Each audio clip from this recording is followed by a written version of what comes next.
Hi hello ನಮಸ್ಕಾರ ಎಲ್ಲರಿಗೂ. Welcome to Physics Wallah Kannada YouTube channel. I am Shalini Somashekar, your botany teacher. ಇವತ್ತಿನ ಕ್ಲಾಸಲ್ಲಿ ಒಂದು ಹೊಸ ಬಾಟನಿ ಚಾಪ್ಟರ್ನ ಶುರು ಮಾಡ್ತಾ ಇದ್ದೀನಿ. And the chapter is called anatomy of flowering plants. ಈ ಚಾಪ್ಟರ್ಗೆ ಮುಂಚೆ ನೀವು ಮಾರ್ಫಾಲಜಿ ಆಫ್ ಫ್ಲವರಿಂಗ್ ಪ್ಲಾಂಟ್ಸ್ನ ಕಲ್ತಿದ್ದೀರಾ ಅಲ್ವಾ? ಮಾರ್ಫಾಲಜಿ ಚಾಪ್ಟರಲ್ಲಿ ನೀವು ಎಲ್ಲ parts of the plant, specifically flowering ಪ್ಲಾಂಟ್ಸ್ದು ನೀವು ಎಕ್ಸ್ಟರ್ನಲ್ ಫೀಚರ್ಸ್ ಬಗ್ಗೆ ಕಲ್ತಿದ್ದೀರಾ.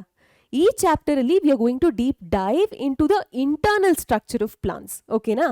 ಈ ಚಾಪ್ಟರ್ನ ನಾವು 2 ಭಾಗದಲ್ಲಿ ಸ್ಪ್ಲಿಟ್ ಮಾಡ್ಬೋದು. ಫಸ್ಟ್ ಪಾರ್ಟಲ್ಲಿ ನಾವು ಪ್ಲಾಂಟ್ ಟಿಶ್ಯೂಸ್ ಬಗ್ಗೆ ಕಲಿತೀವಿ. ನೀವು ಸ್ಟ್ರಕ್ಚರಲ್ ಆರ್ಗನೈಸೇಷನ್ ಇನ್ ಆನಿಮಲ್ಸ್ ಅಂತ ಒಂದು ಚಾಪ್ಟರ್ನ ಝುವಾಲಜಿಯಲ್ಲಿ ಕಲ್ತಿರ್ಬೋದು ಆಲ್ರೆಡಿ. ಸೊ ಆ ಚಾಪ್ಟರ್ನಲ್ಲಿ ನೀವು different types of animal tissues ಬಗ್ಗೆ ತಿಳ್ಕೊಂಡಿದ್ದೀರಾ. You learned about epithelial tissue, connective tissue, muscular tissue and nervous tissue ಅಲ್ವಾ? ಅದೇ ರೀತಿ ಈ ಚಾಪ್ಟರ್ನ ಫಸ್ಟ್ ಭಾಗದಲ್ಲಿ ನಾವು ಪ್ಲಾಂಟ್ಸ್ ಅಲ್ಲಿ ಯಾವ್ಯಾವ ಬೇರೆ ಬೇರೆ ರೀತಿಯ ಟಿಶ್ಯೂಸ್ನ ನೋಡ್ಬೋದು ಅನ್ನೋದ್ರ ಬಗ್ಗೆ ಕಲಿತೀವಿ. ಸೆಕೆಂಡ್ ಪಾರ್ಟ್ ಅಥವಾ 2ನೇ ಭಾಗದಲ್ಲಿ ಈ ಟಿಶ್ಯೂಸ್ ಪ್ಲಾಂಟ್ಸ್ನಲ್ಲಿರೋ ಆರ್ಗನ್ಸ್ ಅಲ್ಲಿ ಹೆಂಗ್ ಅರೇಂಜ್ ಆಗಿದೆ ಅನ್ನೋದ್ರ ಬಗ್ಗೆ ಕಲಿತೀವಿ. ಸೊ ಯಾವ್ದೆಲ್ಲ ಟಿಶ್ಯೂಸ್ನ ನಾವು ಫಸ್ಟ್ ಕಲ್ತ್ಕೋತೀವಿ, ಅದು ರೂಟ್, ಸ್ಟೆಮ್ ಮತ್ತೆ ಲೀಫ್ ಅಲ್ಲಿ ಯಾವ ರೀತಿ ಅರೇಂಜ್ ಆಗಿದೆ ಅನ್ನೋದನ್ನ ಸೆಕೆಂಡ್ ಪಾರ್ಟಲ್ಲಿ ಕಲಿತೀವಿ. ಇವತ್ತು ಈ ಚಾಪ್ಟರ್ನ ಫಸ್ಟ್ ಲೆಕ್ಚರ್ ಆಗಿರೋದ್ರಿಂದ ನಾವು ಪ್ಲಾಂಟ್ಸ್ ಅಲ್ಲಿ ಯಾವ್ಯಾವ ಡಿಫ್ರೆಂಟ್ ಟೈಪ್ಸ್ ಆಫ್ ಟಿಶ್ಯೂಸ್ ಇದೆ ಅದನ್ನ ಕಲಿಯೋದ್ರ ಮುಖಾಂತರ ಶುರು ಮಾಡೋಣ. Eventually we will move into tissue systems. Tissues ಬಗ್ಗೆ ಕಲ್ತಾದ್ಮೇಲೆ we will learn about the different tissue systems that we can see in flowering plants. ಓಕೆನಾ? ಸೊ ಮೊದಲನೇದಾಗಿ ನಾವು ಅನಾಟಮಿ ಅನ್ನೋ ಪದದ ಅರ್ಥ ತಿಳ್ಕೊಳ್ಳೋದ್ರಿಂದ ಈ ಕ್ಲಾಸ್ನ ಶುರು ಮಾಡೋಣ. ಅನಾಟಮಿ ಅಂದ್ರೆ the study of internal structure. ನೀವು ಮಾರ್ಫಾಲಜಿ ಆಫ್ ಫ್ಲವರಿಂಗ್ ಪ್ಲಾಂಟ್ಸ್ ಅಲ್ಲಿ ಕಲ್ತಿರ್ಬೋದು. ಮಾರ್ಫಾಲಜಿ ಅಂದ್ರೆ ಎಕ್ಸ್ಟರ್ನಲ್ ಫಾರ್ಮ್ ಅಥವಾ ಶೇಪ್, ಅದ್ರ ಸ್ಟಡಿ ಅಂತ. ಅದೇ ರೀತಿ ಅನಾಟಮಿ ಅಂದ್ರೆ ಪ್ಲಾಂಟ್ ಒಳಗಡೆ ಏನೆಲ್ಲ ಡಿಫ್ರೆಂಟ್ ಟೈಪ್ಸ್ ಆಫ್ ಟಿಶ್ಯೂಸ್ ಇದೆ, ಇಂಟರ್ನಲ್ ಸ್ಟ್ರಕ್ಚರ್ ಏನಿದೆ, ಯಾವ್ಯಾವ ರೀತಿಯ ಸೆಲ್ಸ್ ಇದೆ, ಅದನ್ನೆಲ್ಲ ನಾವು ಸ್ಟಡಿ ಮಾಡೋದಕ್ಕೆ ಅನಾಟಮಿ ಅಂತ ಕರಿತೀವಿ. Okay, so in this chapter we are going to be focusing on the anatomy of flowering plants. I hope that is clear. So ಮೊದಲನೇದಾಗಿ ಟಿಶ್ಯೂಸ್ ಅಂದರೆ ಏನು? ಐ ಆಮ್ ಶೋರ್ ನೀವು ಸ್ಕೂಲಲ್ಲಿ ಟಿಶ್ಯೂಸ್ ಬಗ್ಗೆ ಬ್ರೀಫ್ ಆಗಂತೂ ಕಲ್ತೇ ಇರ್ತೀರಾ. Different types of tissues, tissue ಅಂದರೆ ಏನು, definitions, ಇದೆಲ್ಲ ನೀವು ಕಲ್ತಿರ್ಬೋದು. ಈ ಚಾಪ್ಟರ್ನಲ್ಲಿ ನಾವು ಇನ್ ಡೀಟೇಲ್ ಎಕ್ಸ್ಪ್ಲೋರ್ ಮಾಡ್ತಾ ಹೋಗ್ತೀವಿ ಯಾವ್ಯಾವ ರೀತಿಯ ಪ್ಲಾಂಟ್ ಟಿಶ್ಯೂಸ್ ಇರುತ್ತೆ ಅಂತ. ಓಕೆನಾ? ಸೊ ಫಸ್ಟ್ ಯಾವ್ಯಾವ ರೀತಿ ಪ್ಲಾಂಟ್ ಟಿಶ್ಯೂಸ್ ಇರುತ್ತೆ ಅನ್ನೋದನ್ನ ತಿಳ್ಕೊಳ್ಳೋದಕ್ಕೆ ಮುಂಚೆ ಟಿಶ್ಯೂ ಅಂದರೆ ಏನು ಅಂತ ಒಂದು ಕ್ವಿಕ್ ಆಗಿ ರೀಕ್ಯಾಪ್ ಮಾಡೋಣ. Okay, so tissue is a group of cells. Definitely ಎಷ್ಟೊಂದು cells come together to form a tissue. Usually ಈ ಟಿಶ್ಯೂಸ್ಗೆ ಕಾಮನ್ ಒರಿಜಿನ್ ಇರುತ್ತೆ. ಅಂದರೆ ಒಂದೇ ರೀತಿಯ ಸೆಲ್ಸಿಂದ ಇವೆಲ್ಲ ಫಾರ್ಮ್ ಆಗಿರುತ್ತೆ. ಸೊ ಒರಿಜಿನ್ ಕಾಮನ್ ಇರುತ್ತೆ ಮತ್ತು ಫಂಕ್ಷನ್ ಕೂಡ ಕಾಮನ್ ಇರುತ್ತೆ. ಓಕೆ, ಸೊ ಈ ಸೆಲ್ಸ್ದು ಮೂಲ, ಈ ಟಿಶ್ಯೂಲಿ ಏನೆಲ್ಲ ಸೆಲ್ಸ್ ಇರುತ್ತೆ ಆ ಸೆಲ್ಸ್ದು ಮೂಲ ಕಾಮನ್ ಆಗಿರುತ್ತೆ. ಹಾಗೆಯೇ ಅದು ಏನು ಕೆಲಸ ಮಾಡುತ್ತೆ ಅದ್ರ ಫಂಕ್ಷನ್ ಕೂಡ ಕಾಮನ್ ಆಗಿರುತ್ತೆ.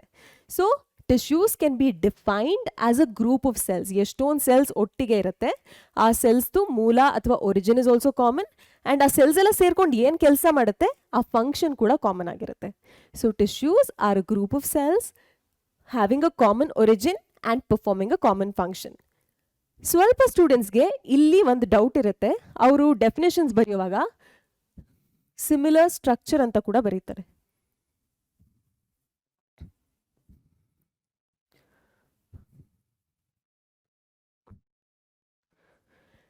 But this is incorrect. ನೀವು ಲೋವರ್ ಗ್ರೇಡ್ಸಲ್ಲಿ ಇದನ್ನ ಕಲ್ತಿರ್ಬೋದು ಟಿಶ್ಯೂ ಡೆಫಿನೇಷನ್ ಅಲ್ಲಿ.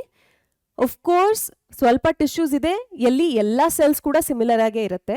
ಬಟ್ ನೆಸೆಸರಿಲಿ ಎಲ್ಲ ಟಿಶ್ಯೂಸಲ್ಲಿ ಎಲ್ಲ ಸೆಲ್ಸ್ ಸೇಮ್ ಆಗಿ ಇರಬೇಕು ಅಂತ ಏನೂ ಇಲ್ಲ. Okay, you will learn about some tissues. ಹೋಗ್ತಾ ಹೋಗ್ತಾ ನಾವು ಕಲ್ತ್ಕೋತೀವಿ ಒಂದೊಂದು ಟಿಶ್ಯೂಸಲ್ಲಿ ಬೇರೆ ಬೇರೆ ರೀತಿಯ ಸೆಲ್ಸ್ ಕೂಡ ಇರ್ಬೋದು.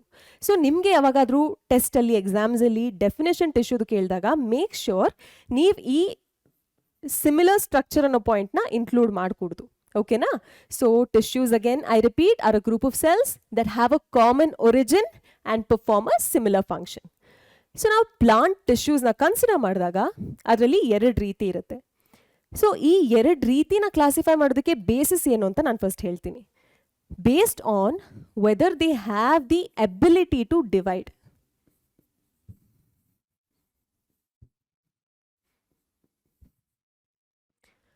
ಆ ಟಿಶ್ಯೂಸಲ್ಲಿರೋ ಸೆಲ್ಸ್ಗೆ ಸೆಲ್ ಡಿವಿಷನ್ ಮಾಡೋ ಎಬಿಲಿಟಿ ಇದೆಯಾ ಇಲ್ವಾ ಆ ಬೇಸಿಸ್ ಮೇಲೆ ಪ್ಲಾಂಟ್ ಟಿಶ್ಯೂಸ್ನ 2 ಕ್ಯಾಟಗರಿಯಲ್ಲಿ ಡಿವೈಡ್ ಮಾಡ್ಬೋದು. ಯಾವುದೆಲ್ಲ ಟಿಶ್ಯೂಸ್ಗೆ ಡಿವೈಡ್ ಮಾಡೋ ಕೆಪಾಸಿಟಿ ಇದೆ ಆ ಟಿಶ್ಯೂಸ್ಗೆ ನಾವು ಮೆರಿಸ್ಟಮ್ಯಾಟಿಕ್ ಟಿಶ್ಯೂಸ್ ಅಂತ ಕರಿತೀವಿ. ಸೊ ಈ ಟಿಶ್ಯೂಲ್ ಯಾವುದೆಲ್ಲ ಸೆಲ್ಸ್ ಇದೆ they are actively dividing cells. ಅಂದರೆ ತಕ್ಷಣ ಡಿವೈಡ್ ಆಗ್ತಾನೆ ಇರುತ್ತೆ. ಒಂದು ಸೆಲ್ 2 ಆಗುತ್ತೆ, 2 4 ಆಗುತ್ತೆ, ಇದೇ ರೀತಿ ಡಿವೈಡ್ ಆಗ್ತಾ ಹೋಗುತ್ತೆ. ಯಾವುದೆಲ್ಲ ಸೆಲ್ಸ್ ಯಾವಾಗಲೂ ಡಿವೈಡ್ ಆಗ್ತಾನೆ ಇದೆ, ಅದಕ್ಕೆ ಡಿವೈಡ್ ಆಗೋ ಎಬಿಲಿಟಿ ಇದೆ, ಆ ಸೆಲ್ಸ್ ಫಾರ್ಮ್ ಮಾಡಿರೋ ಟಿಶ್ಯೂಗೆ ನಾವು ಮೆರಿಸ್ಟಮ್ಯಾಟಿಕ್ ಟಿಶ್ಯೂಸ್ ಅಂತ ಕರಿತೀವಿ. ಸ್ವಲ್ಪ ಸೆಲ್ಸು ಆ ಡಿವಿಷನ್ ಅಬಿಲಿಟಿನ ಲೂಸ್ ಮಾಡುತ್ತೆ. ಆ ಡಿವೈಡ್ ಮಾಡೋ ಅಬಿಲಿಟಿನ ಲೂಸ್ ಮಾಡಾಗಿ ಅದು ಪರ್ಮನೆಂಟ್ ಟಿಶ್ಯೂಸ್ನ ಫಾರ್ಮ್ ಮಾಡುತ್ತೆ. Okay, so these are not actively dividing cells. ಈ ಪರ್ಮನೆಂಟ್ ಟಿಶ್ಯೂಸ್ ಅಲ್ಲಿ ಯಾವುದೆಲ್ಲ ಸೆಲ್ಸ್ ಇರುತ್ತೆ they rarely divide or almost no division can be seen in such cells. Okay, so I hope this is clear. Plant ಟಿಶ್ಯೂಸ್ನ ನಾವು 2 ರೀತಿ categorise ಮಾಡ್ತೀವಿ based on whether the cells can divide or not. ಆ plant ಟಿಶ್ಯೂಲಿರೋ cells ಯಾವಾಗಲೂ divide ಆಗೋ ability ಇದ್ರೆ ಅದು ಮೆರಿಸ್ಟಮ್ಯಾಟಿಕ್ ಟಿಶ್ಯೂಸ್. ಅಕಸ್ಮಾತ್ ಅದು ಡಿವೈಡ್ ಮಾಡೋ ಎಬಿಲಿಟಿನ ಲೂಸ್ ಮಾಡಿಬಿಟ್ಟಿದ್ರೆ, ಆ ಎಬಿಲಿಟಿನ ಕಳ್ಕೊಂಡ್ಬಿಟ್ಟಿದ್ರೆ ಅದಕ್ಕೆ ನಾವು ಪರ್ಮನೆಂಟ್ ಟಿಶ್ಯೂಸ್ ಅಂತ ಕರಿತೀವಿ. ಇಷ್ಟು ಕ್ಲಿಯರ್ ಇದೆಯಾ? I hope so. Let's move on. So ಮೊದಲನೇದಾಗಿ ನಾವು ಮೆರಿಸ್ಟಮ್ಯಾಟಿಕ್ ಟಿಶ್ಯೂಸ್ ಬಗ್ಗೆ ಕಲ್ತ್ಕೊಳ್ಳೋಣ. ಅದಾದಮೇಲೆ we will talk about permanent tissues and its types. Okay, so meristematic tissue ಇದು ವರ್ಡ್ ಡಿರೈವ್ ಆಗಿರೋದು ಹೆಂಗೆ? ಮೆರಿಸ್ಟೋಸ್ ಅನ್ನೋ ಒಂದು ಗ್ರೀಕ್ ವರ್ಡ್ ಇಂದ. ಗ್ರೀಕಲ್ಲಿ ಮೆರಿಸ್ಟೋಸ್ ಅನ್ನೋ word means divided. Okay, so meristematic tissues obviously ನಾನು ಈಗಷ್ಟೇ ಹೇಳಿದ್ದೀನಿ they are cells there are constantly dividing, ಮತ್ತೆ ಡಿವೈಡ್ ಆಗ್ತಾನೆ ಇರುತ್ತೆ.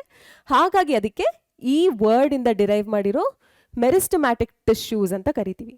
Okay, so what exactly are meristems? ಈ ಮೆರಿಸ್ಟಮ್ಯಾಟಿಕ್ ಟಿಶ್ಯೂ ಕೆಲವು ಸ್ಪೆಷಲೈಸ್ಡ್ ರೀಜನ್ಸ್ ಅಲ್ಲಿ ನಾವು ಪ್ಲಾಂಟ್ಸ್ ಅಲ್ಲಿ ನೋಡ್ಬೋದು. For example tip of the root ಅಲ್ಲಿ ನೋಡ್ಬೋದು, ಟಿಪ್ ಆಫ್ ದ ಶೂಟ್ ಅಲ್ಲಿ ನೋಡ್ಬೋದು, ಆಮೇಲೆ ಇನ್ ಬಿಟ್ವೀನ್ ದ ನೋಡ್ಸ್ ನೋಡ್ಬೋದು. ಸೊ ಸ್ಪೆಷಲೈಸ್ಡ್ ರೀಜನ್ಸ್ ಇದು ಥ್ರೂ ಔಟ್ ದ ಪ್ಲಾಂಟ್ ಎಲ್ಲ ಕಡೆ ನಮಗೆ ಸಿಗಲ್ಲ. Specialised regions in the plant ಅಲ್ಲಿ ನಾವು ಮೆರಿಸ್ಟಮ್ಯಾಟಿಕ್ ಟಿಶ್ಯೂಸ್ನ ನೋಡ್ಬೋದು. ಸೊ ಯಾವ ಸ್ಪೆಷಲೈಸ್ಡ್ ರೀಜನ್ಸ್ ಅಲ್ಲಿ ಮೆರಿಸ್ಟಮ್ಯಾಟಿಕ್ ಟಿಶ್ಯೂಸ್ ಇರುತ್ತೆ ಆ ರೀಜನ್ಸ್ಗೆ ನಾವು ಮೆರಿಸ್ಟೆಮ್ಸ್ ಅಂತ ಕರಿತೀವಿ. ಸಿನ್ಸ್ ಮೆರಿಸ್ಟಮ್ಯಾಟಿಕ್ ಟಿಶ್ಯೂ ಅಲ್ಲಿ ಸೆಲ್ಸ್ ಇದೆ ವಿಚ್ ಆರ್ ಆಕ್ಟಿವ್ಲಿ ಡಿವೈಡಿಂಗ್, ಈ ಮೆರಿಸ್ಟಮ್ ರೀಜನ್ಸ್ ಅಲ್ಲಿ ನಾವು ಆಕ್ಟಿವ್ ಸೆಲ್ ಡಿವಿಷನ್ನ ನೋಡ್ಬೋದು. Is that clear? Okay, so ಈ ಮೆರಿಸ್ಟಮ್ಯಾಟಿಕ್ ಟಿಶ್ಯೂಸ್ನು ಬೇರೆ ಬೇರೆ ರೀತಿ ಕ್ಲಾಸಿಫೈ ಮಾಡ್ಬೋದು. ಎಷ್ಟೊಂದು ಬೇಸಿಸ್ ಇದೆ ಮೆರಿಸ್ಟಮ್ಯಾಟಿಕ್ ಟಿಶ್ಯೂಸ್ನ ಕ್ಲಾಸಿಫೈ ಮಾಡೋಕ್ಕೆ. ನಾವು ಒಂದೊಂದೇ ರೀತಿನ ಕಲ್ತ್ಕೋತಾ ಹೋಗೋಣ. ಮೆರಿಸ್ಟಮ್ಯಾಟಿಕ್ ಟಿಶ್ಯೂಸ್ ಎಲ್ಲಿ ಪ್ರೆಸೆಂಟ್ ಇದೆ ಅದ್ರ ಲೊಕೇಶನ್ ಬೇಸಿಸ್ ಮೇಲೆ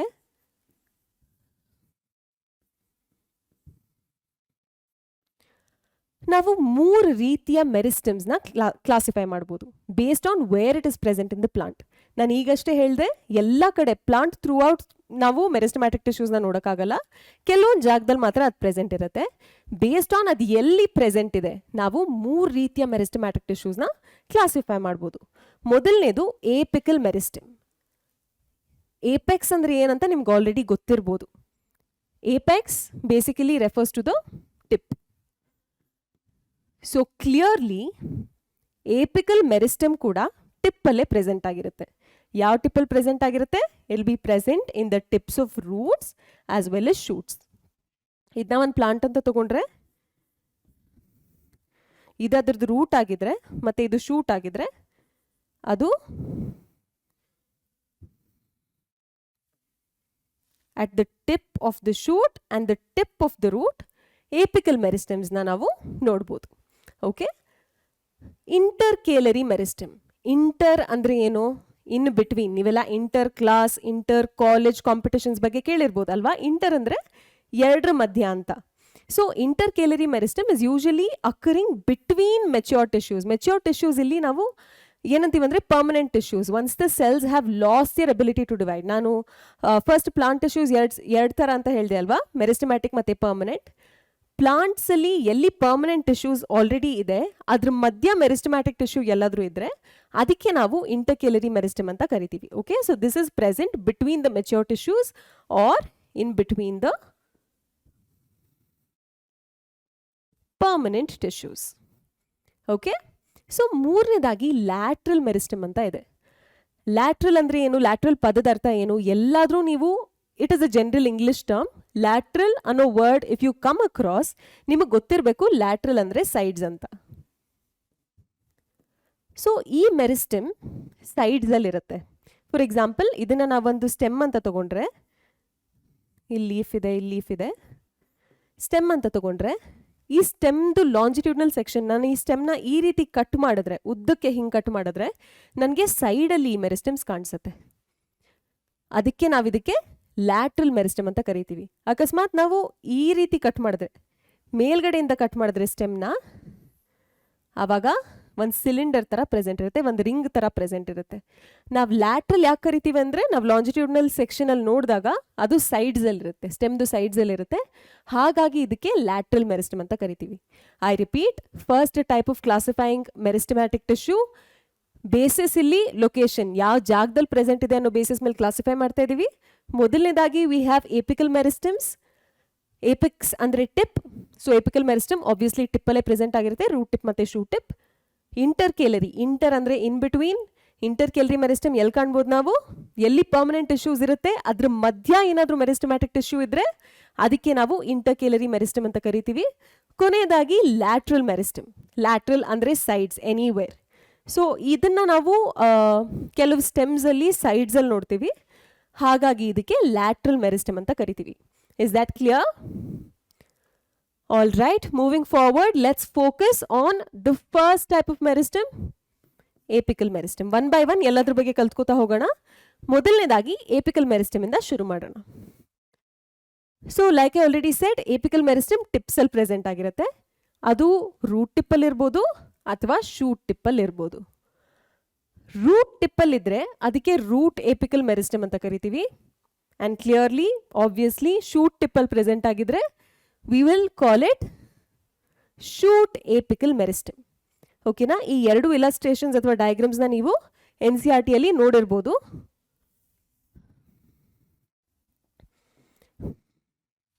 ಸೊ ಇಲ್ಲಿ ನೋಡಿ, ಇದು ಒಂದು ರೂಟ್ ಟಿಪ್ದು ಡಯಾಗ್ರಾಮ್ ಕೊಟ್ಟಿದ್ದಾರೆ. ಇಲ್ಲಿ ನೀವು ರೂಟ್ ರೀಜನ್ಸ್ ಬಗ್ಗೆ ಮಾರ್ಫಾಲಜಿ ಆಫ್ ಫ್ಲವರಿಂಗ್ ಪ್ಲಾಂಟ್ಸ್ ಅಲ್ಲೂ ಕೂಡ ಕಲ್ತಿದ್ದೀರಾ ಅಲ್ವಾ? There is root cap, meristematic zone, ಮತ್ತೆ zone of elongation, zone of maturation, ಇದೆಲ್ಲ ಕಲ್ತಿದ್ದೀರಾ. ಅಲ್ಲಿ ಕೂಡ ನಿಮಗೆ ಗೊತ್ತು ಟಿಪ್ ಆಫ್ ದ ರೂಟ್ ಅಲ್ಲಿ ಮೆರಿಸ್ಟಮ್ಯಾಟಿಕ್ ಸೆಲ್ಸ್ ಇರುತ್ತೆ, ದಿ ಆರ್ ಕಾನ್ಸ್ಟೆಂಟ್ಲಿ ಡಿವೈಡಿಂಗ್ ಅಂತ.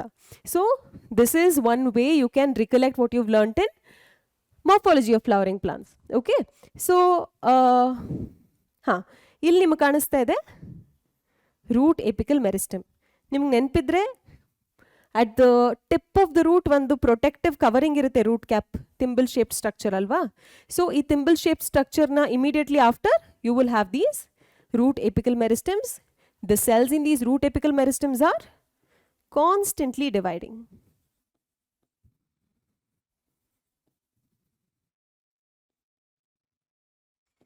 Okay, so this is about the root apical meristem. Next, shoot apical meristem. It occupies the shoot tip. ಇವಾಗ ಯಾವ್ದಾನ ಇದು ಶೂಟ್ ಟಿಪ್ ಅಂತ ತಗೊಳ್ಳಿ, ಇದೆಲ್ಲ ಲೀವ್ಸ್ ಅನ್ಕೊಳ್ಳೋಣ. ಈ ಟಿಪ್ನ ಕಟ್ ಮಾಡಿ, extreme tip of the shoot, ಅದನ್ನು ಕಟ್ ಮಾಡಿ ನಾವು ಮೈಕ್ರೋಸ್ಕೋಪ್ ಕೆಳಗಡೆ ಇಟ್ಟು ನೋಡಿದಾಗ ನಮ್ಗೆ ಈ ರೀತಿಯ ಸ್ಟ್ರಕ್ಚರ್ ಕಾಣಿಸುತ್ತೆ. ಇಲ್ಲಿ ಎಕ್ಸಾಕ್ಟ್ಲಿ ಏನಿದೆ ಅಂತ ನಾನು ಡ್ರಾ ಮಾಡಿ ಇಲ್ಲಿ ಫಸ್ಟ್ ತೋರಿಸ್ತೀನಿ, ಅರ್ಥ ಮಾಡ್ಕೊಳ್ಳೋಕೆ ಟ್ರೈ ಮಾಡಿ. ಇದು ನಮ್ಮ ಶೂಟ್ ಟಿಪ್. ಇದರಲ್ಲಿ ನಮ್ಮದು ಮೆರಿಸ್ಟಮ್ಯಾಟಿಕ್ ಸೆಲ್ಸ್ ಇರುತ್ತೆ, ಯಾವಾಗಲೂ ಡಿವಿಷನ್ ಆಗ್ತಾನೆ ಇರುತ್ತೆ, ಈ ರೀಜನಲ್ಲಿ ಸೆಲ್ ಡಿವಿಷನ್ ನಡೀತಾನೆ ಇರುತ್ತೆ. ಈ ಟಿಪ್ ಆಫ್ ದ ಶೂಟಿಂದಾನೇ ನಮಗೆ ಲೀವ್ಸ್ ಎಲ್ಲ ಅರೈಸ್ ಆಗೋದು. ಲೀಫ್ ಆಗಿ ನಮಗೆ ಕಾಣಿಸೋಕೆ ಮುಂಚೆ ಅದು ಸ್ಮಾಲ್ ಎಕ್ಸ್ಟೆನ್ಷನ್ಸ್ ಆಗಿ ಕಾಣಿಸುತ್ತೆ ಈ ರೀತಿ. ನಾನು ಇಲ್ಲಿ ಏನು ಔಟ್ಲೈನ್ ಮಾಡ್ತೀನಿ ಇದನ್ನ ನೋಡಿ. ಇದು 1 2 3 4 ಇದೇನು ಎಕ್ಸ್ಟೆನ್ಷನ್ಸ್ ಅರೈಸ್ ಆಗ್ತಾ ಇದೆ ಈ ಟಿಪ್ಪಿಂದ, ಇದಕ್ಕೆ ನಾವು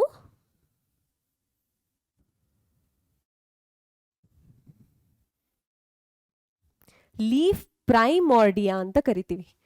ಈ ಲೀಫ್ ಪ್ರೈಮಾರ್ಡಿಯಂ ಅನ್ನೋ ಟರ್ಮ್ ನಮಗೆ ಟೆಕ್ಸ್ಟಲ್ಲಿ ಎಲ್ಲೂ ಎಕ್ಸ್ಪ್ಲೇನ್ ಆಗಿಲ್ಲ NCERTಯಲ್ಲಿ. ಈ ಡಯಾಗ್ರಾಮಲ್ಲಿ ಮಾತ್ರ ನಾವು ನೋಡ್ಬೋದು.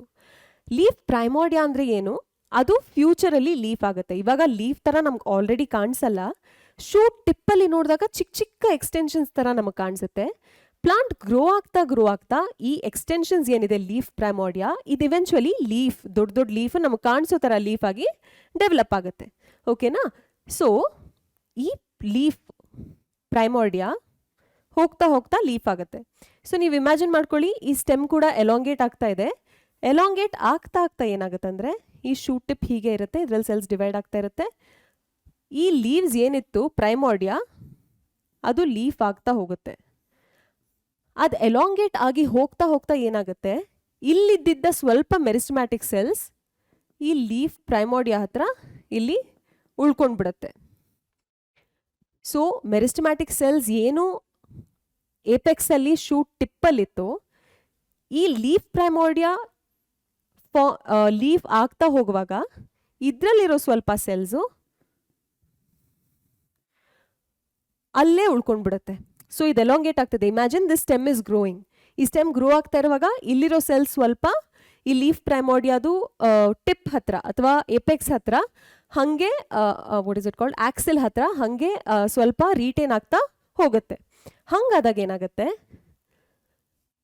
ಫಾರ್ಮೇಷನ್ ಆಫ್ ಲೀವ್ಸ್ ಆಗುವಾಗ some cells are left behind from the shoot apical meristem and that is what will form the axillary bud. ನಿಮ್ಗೆ ನೆನಪಿದ್ರೆ ನೀವು ಮಾರ್ಫಾಲಜಿ ಆಫ್ ಫ್ಲವರಿಂಗ್ ಪ್ಲಾಂಟ್ಸ್ ಓದುವಾಗ ಕಲ್ತಿರ್ತೀರಾ, ಇದು ಒಂದು ಸ್ಟೆಮ್, ಇದು ಒಂದು ಲೀಫ್ ಅಂದರೆ ಇದಕ್ಕೆ ನಾವು ಆಕ್ಸಿಲ್ ಅಂತ ಕರಿತೀವಿ. ಈ ಆಕ್ಸಿಲಲ್ಲಿ ಒಂದು ಬಡ್ ಇರುತ್ತೆ, ಇದಕ್ಕೆ ನಾವು ಆಕ್ಸಿಲರಿ ಬಡ್ ಅಂತ ಕರಿತೀವಿ. ಸೊ ಈ ಆಕ್ಸಿಲರಿ ಬಡ್ಡಲ್ಲಿ ಮೆರಿಸ್ಟಮ್ಯಾಟಿಕ್ ಟಿಶ್ಯೂ ಇರುತ್ತೆ. ಓಕೆನಾ? ಸೊ ಈ ಮೆರಿಸ್ಟಮ್ಯಾಟಿಕ್ ಟಿಶ್ಯೂ ಎಲ್ಲಿಂದ ಬಂತು? ಅದು ಶೂಟ್ ಏಪೆಕ್ಸಲ್ಲಿತ್ತು. ಇಲ್ಲಿ ಲೀಫ್ ಪ್ರೈಮೋರ್ಡಿಯಾ ಶೂಟ್ ಏಪೆಕ್ಸ್ನ ಕವರ್ ಮಾಡ್ತಾ ಇತ್ತು. ಈ ಶೂಟ್ ಏಪೆಕ್ಸ್ ಎಲಾಂಗೇಟ್ ಆಗ್ತಾ ಬೆಳೀತಾ ಏನಾಗುತ್ತೆ, ಇದರಲ್ಲಿರೋ ಸ್ವಲ್ಪ ಸೆಲ್ಸ್ ಅಲ್ಲೇ ಹಿಂದೆ ಉಳ್ಕೊಂಡ್ಬಿಡುತ್ತೆ. ಅದು ಇವೆಂಚುಲಿ ಆಕ್ಸಿಲರಿ ಬಡ್ನ ಫಾರ್ಮ್ ಆಗುತ್ತೆ. ಓಕೆನಾ?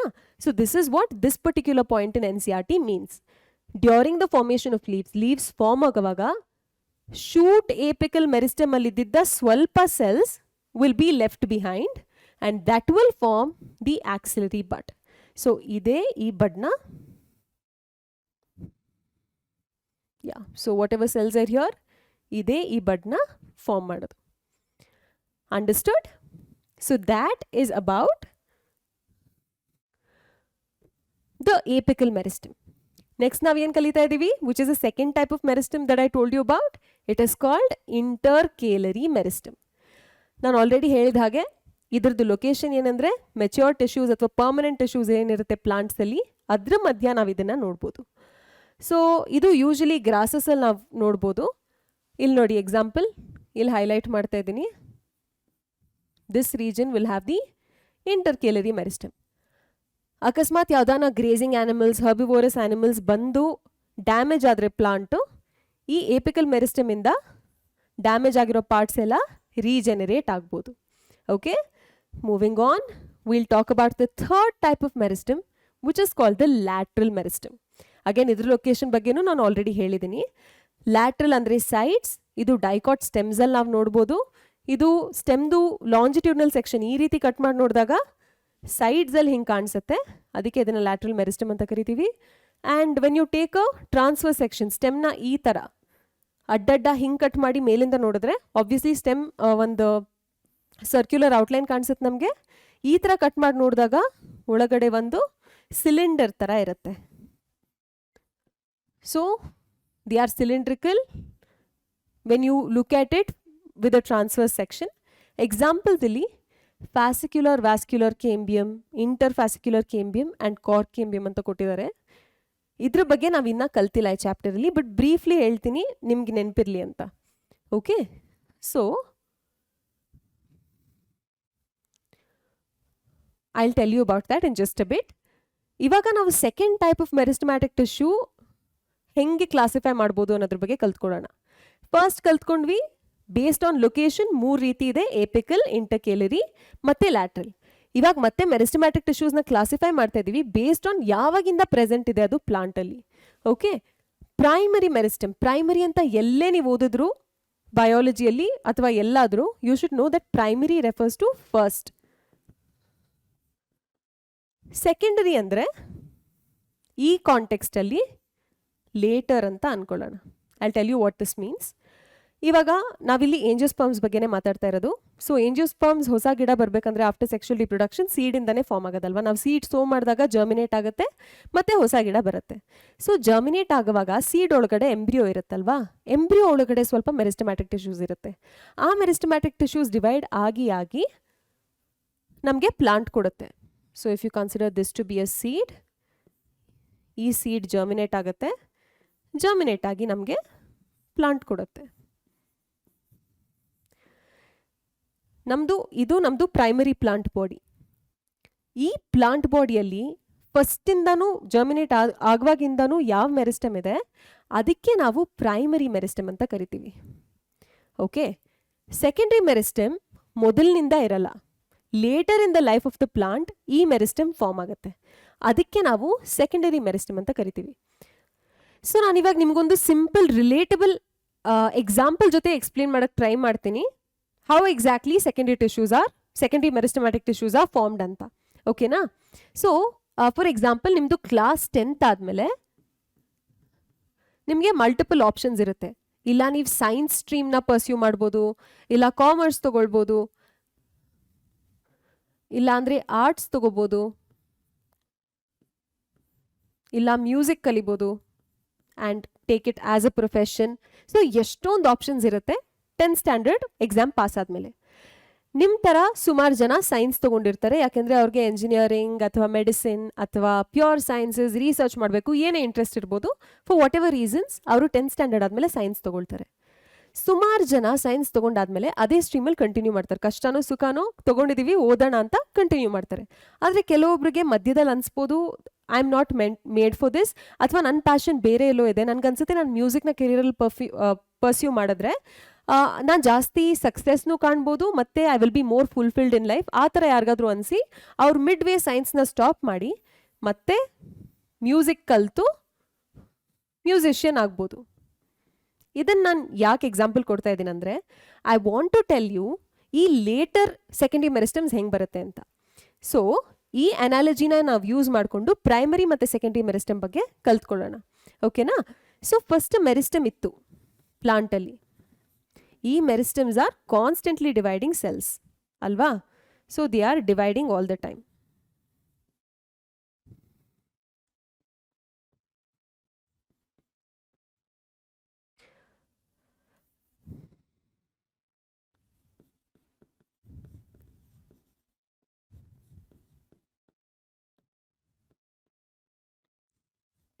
ಮೆರಿಸ್ಟಮ್ಯಾಟಿಕ್ ಟಿಶ್ಯೂ ಇದೆ, ದೇ ಆರ್ ಕಾನ್ಸ್ಟೆಂಟ್ಲಿ ಡಿವೈಡಿಂಗ್.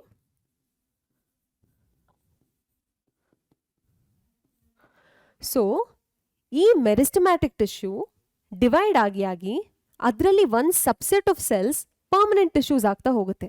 ಅದು ಪ್ಲಾಂಟಲ್ಲಿ ಸ್ಪೆಸಿಫಿಕ್ ಫಂಕ್ಷನ್ನ ತಗೊಂಡು ಸ್ಪೆಷಲೈಸ್ಡ್ ಆಗಿ ಪರ್ಮನೆಂಟ್ ಟಿಶ್ಯೂಸ್ ಆಗುತ್ತೆ.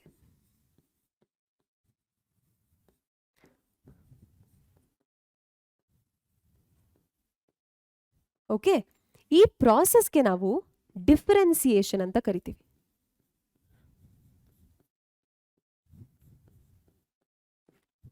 All right. ಸೊ ಮೆರಿಸ್ಟಮ್ಯಾಟಿಕ್ ಟಿಶ್ಯೂಸ್ನ ನೀವು 10th ಕ್ಲಾಸ್ ಮಕ್ಕಳಿಗೆ ಹೆಂಗೆ ಎಷ್ಟೊಂದು ಆಪ್ಷನ್ಸ್ ಇರುತ್ತೆ ಆ ರೀತಿ ಅನ್ಕೋಬಹುದು.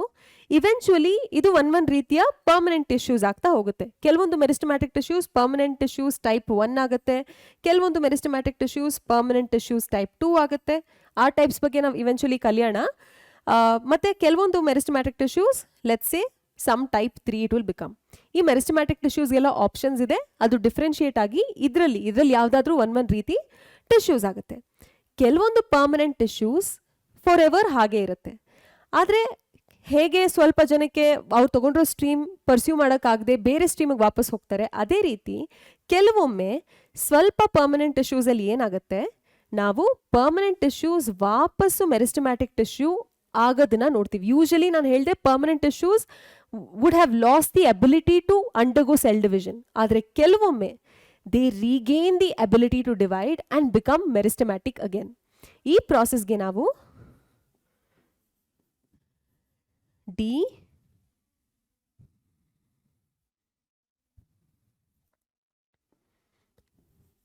ಡಿಫರೆನ್ಸಿಯೇಷನ್ ಅಂತ ಕರಿತೀವಿ.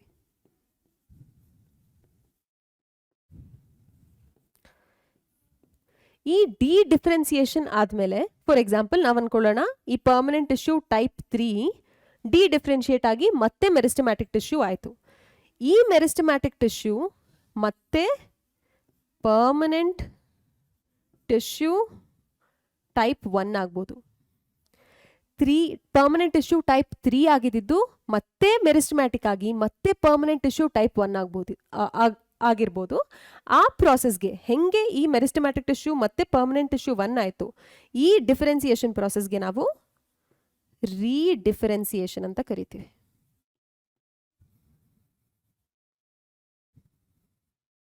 ಓಕೆನಾ? ಸೊ ಫಸ್ಟ್ ಮೆರಿಸ್ಟಮ್ ಇದೆ, ಡಿಫರೆನ್ಶಿಯೇಟ್ ಆಗಿ ಯಾವುದೋ ಪರ್ಮನೆಂಟ್ ಟಿಶ್ಯೂ ಆಯಿತು. ಈ ಪರ್ಮನೆಂಟ್ ಟಿಶ್ಯೂ ಮತ್ತೆ ಡಿಡಿಫರೆನ್ಸಿಯೇಷನ್ ಆಗಿ ವಾಪಸ್ ಮೆರಿಸ್ಟಮ್ಯಾಟಿಕ್ ಆಯಿತು.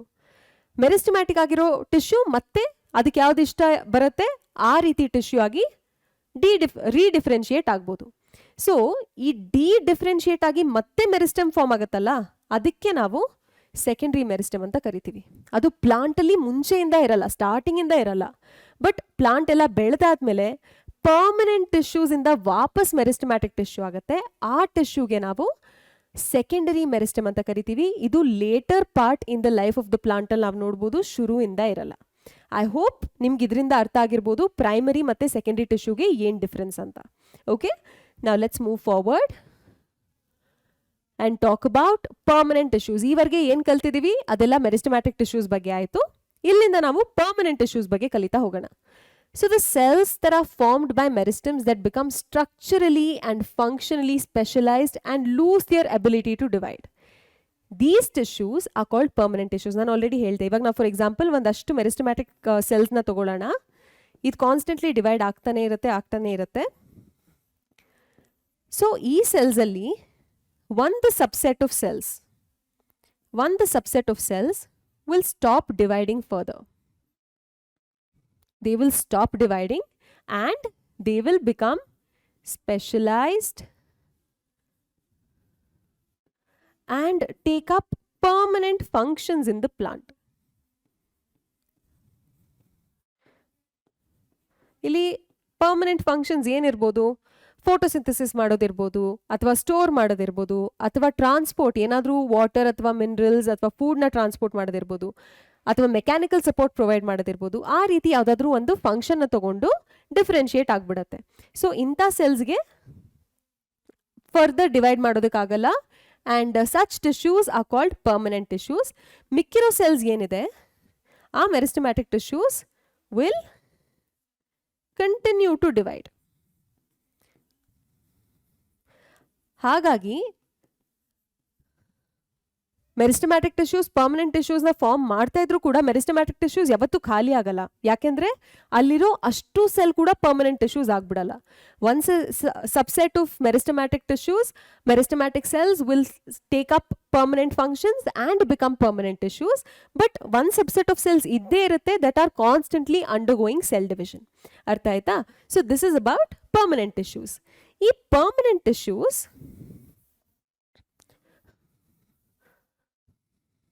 ನಾವು 2 ಥರ ಕ್ಲಾಸಿಫೈ ಮಾಡ್ಬೋದು. ಆ್ಯಂಡ್ ಈ ಕ್ಲಾಸಿಫಿಕೇಶನ್ ಬೇಸಿಸ್ ಏನಂದರೆ how many types of cells are present. ನಾವು ಟಿಶ್ಯೂಸಲ್ಲಿ ಆಲ್ರೆಡಿ ಕಲ್ತಿದ್ದೀವಿ that many different cells are present ಅಂತ. ಒಂದಕ್ಕಿಂತ ಜಾಸ್ತಿ ಸೆಲ್ಸ್ ಇರುತ್ತೆ ಅಂತ ಕಲ್ತಿದ್ದೀವಿ. ಆ ಎಲ್ಲ ಸೆಲ್ಸ್ ಒಂದೇ ಥರ ಇರುತ್ತಾ ಅದು ಅಥವಾ ಒಂದಕ್ಕಿಂತ ಹೆಚ್ಚು ರೀತಿಯ ಸೆಲ್ಸ್ ಇರುತ್ತಾ ಅನ್ನೋದ್ರ ಬೇಸಿಸ್ ಮೇಲೆ ನಾವು ಈ 2 ಗ್ರೂಪ್ ಆಫ್ ಟಿಶ್ಯೂಸ್ನ ಕ್ಲಾಸಿಫೈ ಮಾಡ್ತೀವಿ. ಮೊದಲನೇದು ಸಿಂಪಲ್ ಟಿಶ್ಯೂಸ್. ಸಿಂಪಲ್ ಟಿಶ್ಯೂಸಲ್ಲಿ all the cells in the tissue are similar. ಎಲ್ಲ ಒಂದೇ ರೀತಿಯ ಸೆಲ್ಸ್ ಇರುತ್ತೆ. Okay, so these are called simple permanent tissues. In contrast ನಾವು ಕಾಂಪ್ಲೆಕ್ಸ್ ಪರ್ಮನೆಂಟ್ ಟಿಶ್ಯೂಸ್ನ ತಗೊಂಡಾಗ ಡೆಫಿನೆಟ್ಲಿ ಇಲ್ಲೂ ಕೂಡ ಒಂದಕ್ಕಿಂತ ಹೆಚ್ಚು ಸೆಲ್ಸ್ ಇರುತ್ತೆ, ಅದಕ್ಕೆ ಅದನ್ನು ಟಿಶ್ಯೂ ಅಂತ ಕರೆಯೋದು. ಆದರೆ ಎಲ್ಲ ಸೆಲ್ಸ್ ಒಂದೇ ರೀತಿ ಇರೋದಿಲ್ಲ. So you will have more than one type of cell. Okay, I will represent it by using different coloured cells ನಿಮ್ಗೆ ಅರ್ಥ ಆಗಲಿ ಅಂತ.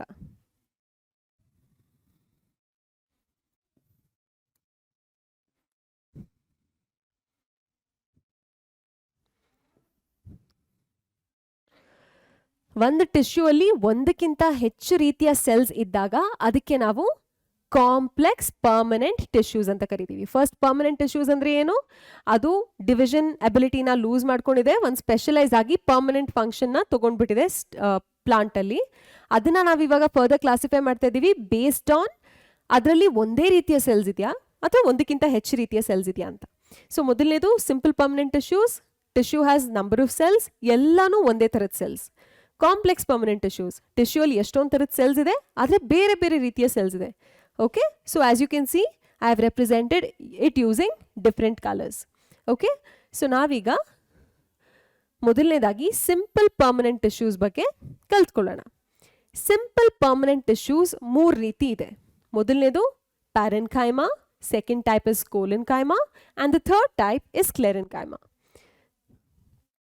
ಇನ್ ಪ್ಯಾರೆನ್ಕೈಮಾ, ಕೋಲೆನ್ಕೈಮಾ, ಸ್ಕ್ಲೆರೆನ್ಕೈಮಾ 3 ಟೈಪಲ್ಲಿ ಕೂಡ ಒಂದು ಟಿಶ್ಯೂ ಅಲ್ಲಿ ಒಂದೇ ರೀತಿಯ ಸೆಲ್ಸ್ ಇರುತ್ತೆ. ಅದಕ್ಕೆ ನಾವು ಅದಕ್ಕೆ ಸಿಂಪಲ್ ಪರ್ಮನೆಂಟ್ ಟಿಶ್ಯೂಸ್ ಅಂತ ಕರಿತೀವಿ. ಓಕೆ, ನಾವು will start by understanding the features of parenchyma tissue. ಯಾವ ರೀತಿ ಸೆಲ್ಸ್ ಇರುತ್ತೆ, ಆ ಸೆಲ್ಸ್ ಏನು ಕ್ಯಾರೆಕ್ಟರಿಸ್ಟಿಕ್ಸ್ ಅದನ್ನೆಲ್ಲ ನೋಡಿ ತಿಳ್ಕೊಳ್ಳೋಣ. So parenchyma is the most abundant type of plant tissue that you can see in ಏಂಜಿಯೋಸ್ಪರ್ಮ್ಸ್.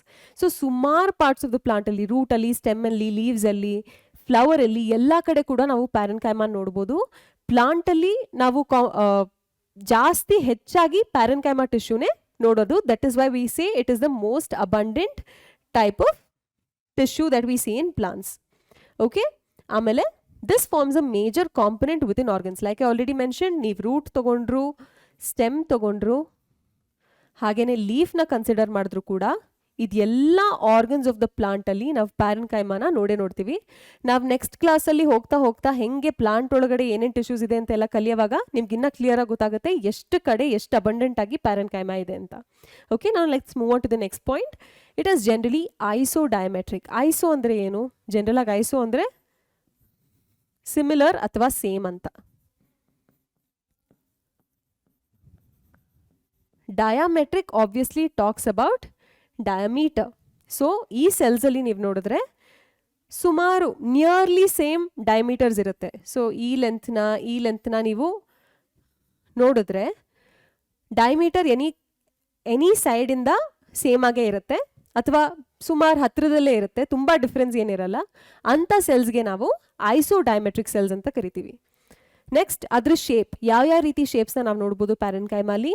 Usually the R spherical ಅಥವಾ ಕೆಲವೊಮ್ಮೆ ಓವಲ್ ಇರ್ಬೋದು, ರೌಂಡ್ ಇರ್ಬೋದು, ಪಾಲಿಗೋನಲ್ ಅಥವಾ ಎಲಾಂಗೇಟೆಡ್ ಸೆಲ್ಸ್ ಕೂಡ ನಾವು ನೋಡ್ಬೋದು ಪ್ಯಾರೆನ್ಕೈಮಾ ಟಿಶ್ಯೂ ಅಲ್ಲಿ. ನಾವು ಅದ್ರ ವಾಲ್ಸ್ ಹೆಂಗಿರುತ್ತೆ ನಿಮಗೆ ಗೊತ್ತಿರೋ ಹಾಗೆ, plant cell walls are made up of cellulose primarily. ಇದರಲ್ಲೂ ಕೂಡ ವಾಲ್ಸ್ ಅಲ್ಲಿ ಸೆಲ್ಯುಲೋಸ್ ಇರುತ್ತೆ, ಅದಕ್ಕೆ ನಾವು ಇದಕ್ಕೆ ಸೆಲ್ಯುಲೋಸಿಕ್ ಸೆಲ್ ವಾಲ್ಸ್ ಅಂತ ಕರಿತೀವಿ. ಮತ್ತೆ ಇದು ತುಂಬಾ ದಪ್ಪ ವಾಲ್ಸ್ ಇರಲ್ಲ, ಥಿಕ್ ವಾಲ್ಸ್ ಇರಲ್ಲ, ಥಿನ್ ವಾಲ್ಸ್ ಇರುತ್ತೆ. ಸೊ ಇಲ್ಲಿ cells, as you can see, this is your NCERT illustration. This is an actual image, microscope ಇಲ್ಲಿ ತೆಗೆದಿರೋದು. ಸೊ ನೀವು ಇಲ್ಲಿ ನೋಡ್ಬೋದು ಕ್ಲಿಯರ್ ಆಗಿ, ಒಂದು ಸೆಲ್ಲಿಂದ ಇನ್ನೊಂದು ಸೆಲ್ಗೆ ತುಂಬ ಗ್ಯಾಪ್ಸ್ ಇಲ್ಲ, ತುಂಬ ಟೈಟ್ಲಿ ಪ್ಯಾಕ್ ಆಗಿದೆ. ಸ್ವಲ್ಪ ಇಂಟರ್ಸೆಲ್ಯುಲರ್ ಸ್ಪೇಸಸ್ ಚಿಕ್ಕ ಚಿಕ್ಕದು ನಾವು ಅಲ್ಲಲ್ಲಿ ನೋಡ್ಬೋದು. ಇಲ್ಲೂ ಕಾಣಿಸ್ತಾ ಇದೆ ನೋಡಿ. ಸೊ ಈ ಇಂಟರ್ಸೆಲ್ಯುಲರ್ ಸ್ಪೇಸಸ್ ಇದೆ. ನೆಕ್ಸ್ಟ್ ಫಂಕ್ಷನ್ಸ್ ಏನಿದ್ರದ್ದು ಕೆಲಸ, ಡಿಪೆಂಡಿಂಗ್ ಅಪಾನ್ ಎಲ್ಲಿದೆ, ಅದು ಯಾವ ಪಾರ್ಟ್ ಆಫ್ ದ ಪ್ಲಾಂಟಲ್ಲಿದೆ, ಅದಕ್ಕೆ ಬೇರೆ ಬೇರೆ ಫಂಕ್ಷನ್ಸ್ ಇರ್ಬೋದು. ಸೊ ಲೀಫಲ್ಲಿರೋ ಕೆಲವು ಕ್ಲೋರೋಫಿಲ್ ಸೆಲ್ಸ್ಗೆ ಕ್ಲೋರೋಪ್ಲಾಸ್ಟ್ ತುಂಬ ಜಾಸ್ತಿ ಇರುತ್ತೆ ಅಲ್ಲಿ. ಸೊ ಅಲ್ಲಿ ಫೋಟೋಸಿಂಥಸಿಸ್ ನಡೆಯುತ್ತೆ. ಸ್ಟೋರೇಜ್, ಅಕಸ್ಮಾತ್ ಯಾವ್ದಾನ ಸ್ಟೋರೇಜ್ ರೂಟಲ್ಲಿದ್ದರೆ, ಸ್ಟೋರೇಜ್ ಸ್ಟೆಮ್ಮಲ್ಲಿದ್ದರೆ ಅಂಡರ್ಗ್ರೌಂಡ್, ಅಲ್ಲಿ ಸ್ಟೋರೇಜ್ ಕೂಡ ಮಾಡ್ಬೋದು. ಸೆಕ್ರೀಷನ್, ಕೆಲವೊಮ್ಮೆ ಯಾವ್ದಾನ ಡಕ್ಟ್ಸ್ನ ಲೈನ್ ಮಾಡ್ತಾ ಇದ್ರೆ ಆ ಡಕ್ಟ್ಸ್ ಒಳಗಡೆ ಇದು ಏನಾದರೂ ಸಬ್ಸ್ಟೆನ್ಸಸ್ ಲೈಕ್ ರೆಸಿನ್ಸ್ ಅದನ್ನೆಲ್ಲ ಸೆಕ್ರೀಟ್ ಮಾಡಿ ಅದರೊಳಗಡೆ ಪೋರ್ ಮಾಡುತ್ತೆ. ಸೊ ಕೆಲವೊಮ್ಮೆ parenchyma helps in secretion as well. I hope this is clear. Next ನಾವು ಸೆಕೆಂಡ್ ಟೈಪ್ ಆಫ್ ಟಿಶ್ಯೂ ನೋಡೋಣ, ವಿಚ್ ಇಸ್ ಕೋಲೆನ್ಕೈಮಾ. ಸೊ ಇದು ಯೂಶಲಿ ನಾವು ಡೈಕಾಟ್ ಸ್ಟೆಮ್ಸಲ್ಲಿ ನೋಡ್ಬೋದು. ಇವಾಗ ನಾವು ಡೈಕಾಟ್ ಸ್ಟೆಮ್ನ ತೊಗೊಂಡ್ರೆ, ಇದೊಂದು ಸ್ಟೆಮ್ ಅಂತ ತೊಗೊಂಡ್ರೆ, ಈ ಸ್ಟೆಮ್ನ ಸೆಕ್ಷನ್ ಮಾಡಿದ್ರೆ ಅಡ್ಡಡ್ಡ ಟ್ರಾನ್ಸ್ಫರ್ ಸೆಕ್ಷನ್, ನಾವು ಥಿನ್ ಸ್ಲೈಸ್ನ ತೊಗೊಂಡು ಮೈಕ್ರೋಸ್ಕೋಪ್ ಒಳಗೆ ನೋಡಿದ್ರೆ ಅದು ಈ ಥರ ಸರ್ಕ್ಯುಲರ್ ಕಾಣಿಸುತ್ತೆ. ಈ ಔಟರ್ ಮೋಸ್ಟ್ ಲೇಯರ್ಗೆ ನಾವು ಎಪಿಡರ್ಮಿಸ್ ಅಂತ ಕರಿತೀವಿ. We will learn about this in detail later, but ಇವಾಗ ಸದ್ಯಕ್ಕೆ ಅರ್ಥ ಆಗೋಕ್ಕೆ ಎಷ್ಟು ಬೇಕು ಅಷ್ಟು ಮಾತ್ರ ನಾನು ಕಲಿಸ್ತಾ ಇದ್ದೀನಿ. ಈ ಎಪಿಡರ್ಮಿಸಲ್ಲಿ ನಮಗೆ ಪ್ಯಾರೆನ್ಕೈಮಾ ಇರುತ್ತೆ. ಈ ಎಪಿಡರ್ಮಿಸ್ ಇಮಿಡಿಯೇಟ್ಲಿ ಬಿಲೋ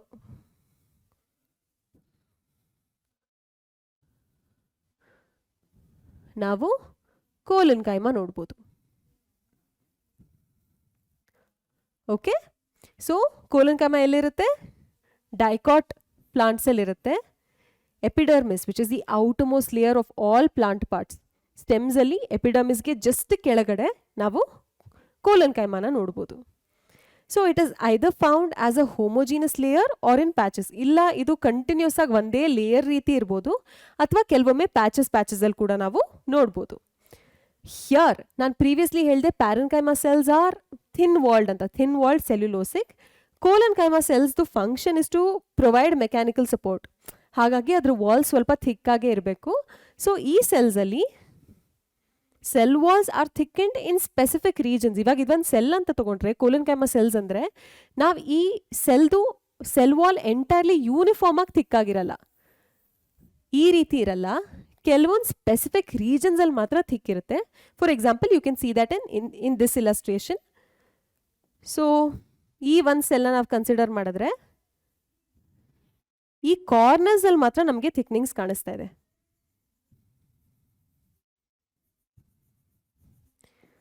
ಅಲ್ವಾ? So cells are thickened at the corners. ಯಾಕೆ ಈ ಥಿಕ್ನಿಂಗ್ಸ್ ಆಗಿದೆ? Because of deposition of substances like cellulose, hemicellulose and pectin. Hemicellulose, cellulose, pectin ಇದ್ರದ್ದು ಡೆಪಾಸಿಷನ್ ಇಂದ ಕೆಲವು ರೀಜನ್ಸ್ ಅಲ್ಲಿ ಮಾತ್ರ ನಾವು ಥಿಕ್ನಿಂಗ್ ನೋಡ್ಬೋದು. ಸೊ ನಾವೀಗ ಕೋಲನ್ಕೈಮಾ ಸೆಲ್ನ ತಗೊಂಡ್ರೆ ಅದ್ರ ಸೆಲ್ ವಾಲ್ ಪೂರ್ತಿ ಒಂದೇ ಥಿಕ್ನೆಸ್ ಅಲ್ಲಿ ಇರಲ್ಲ.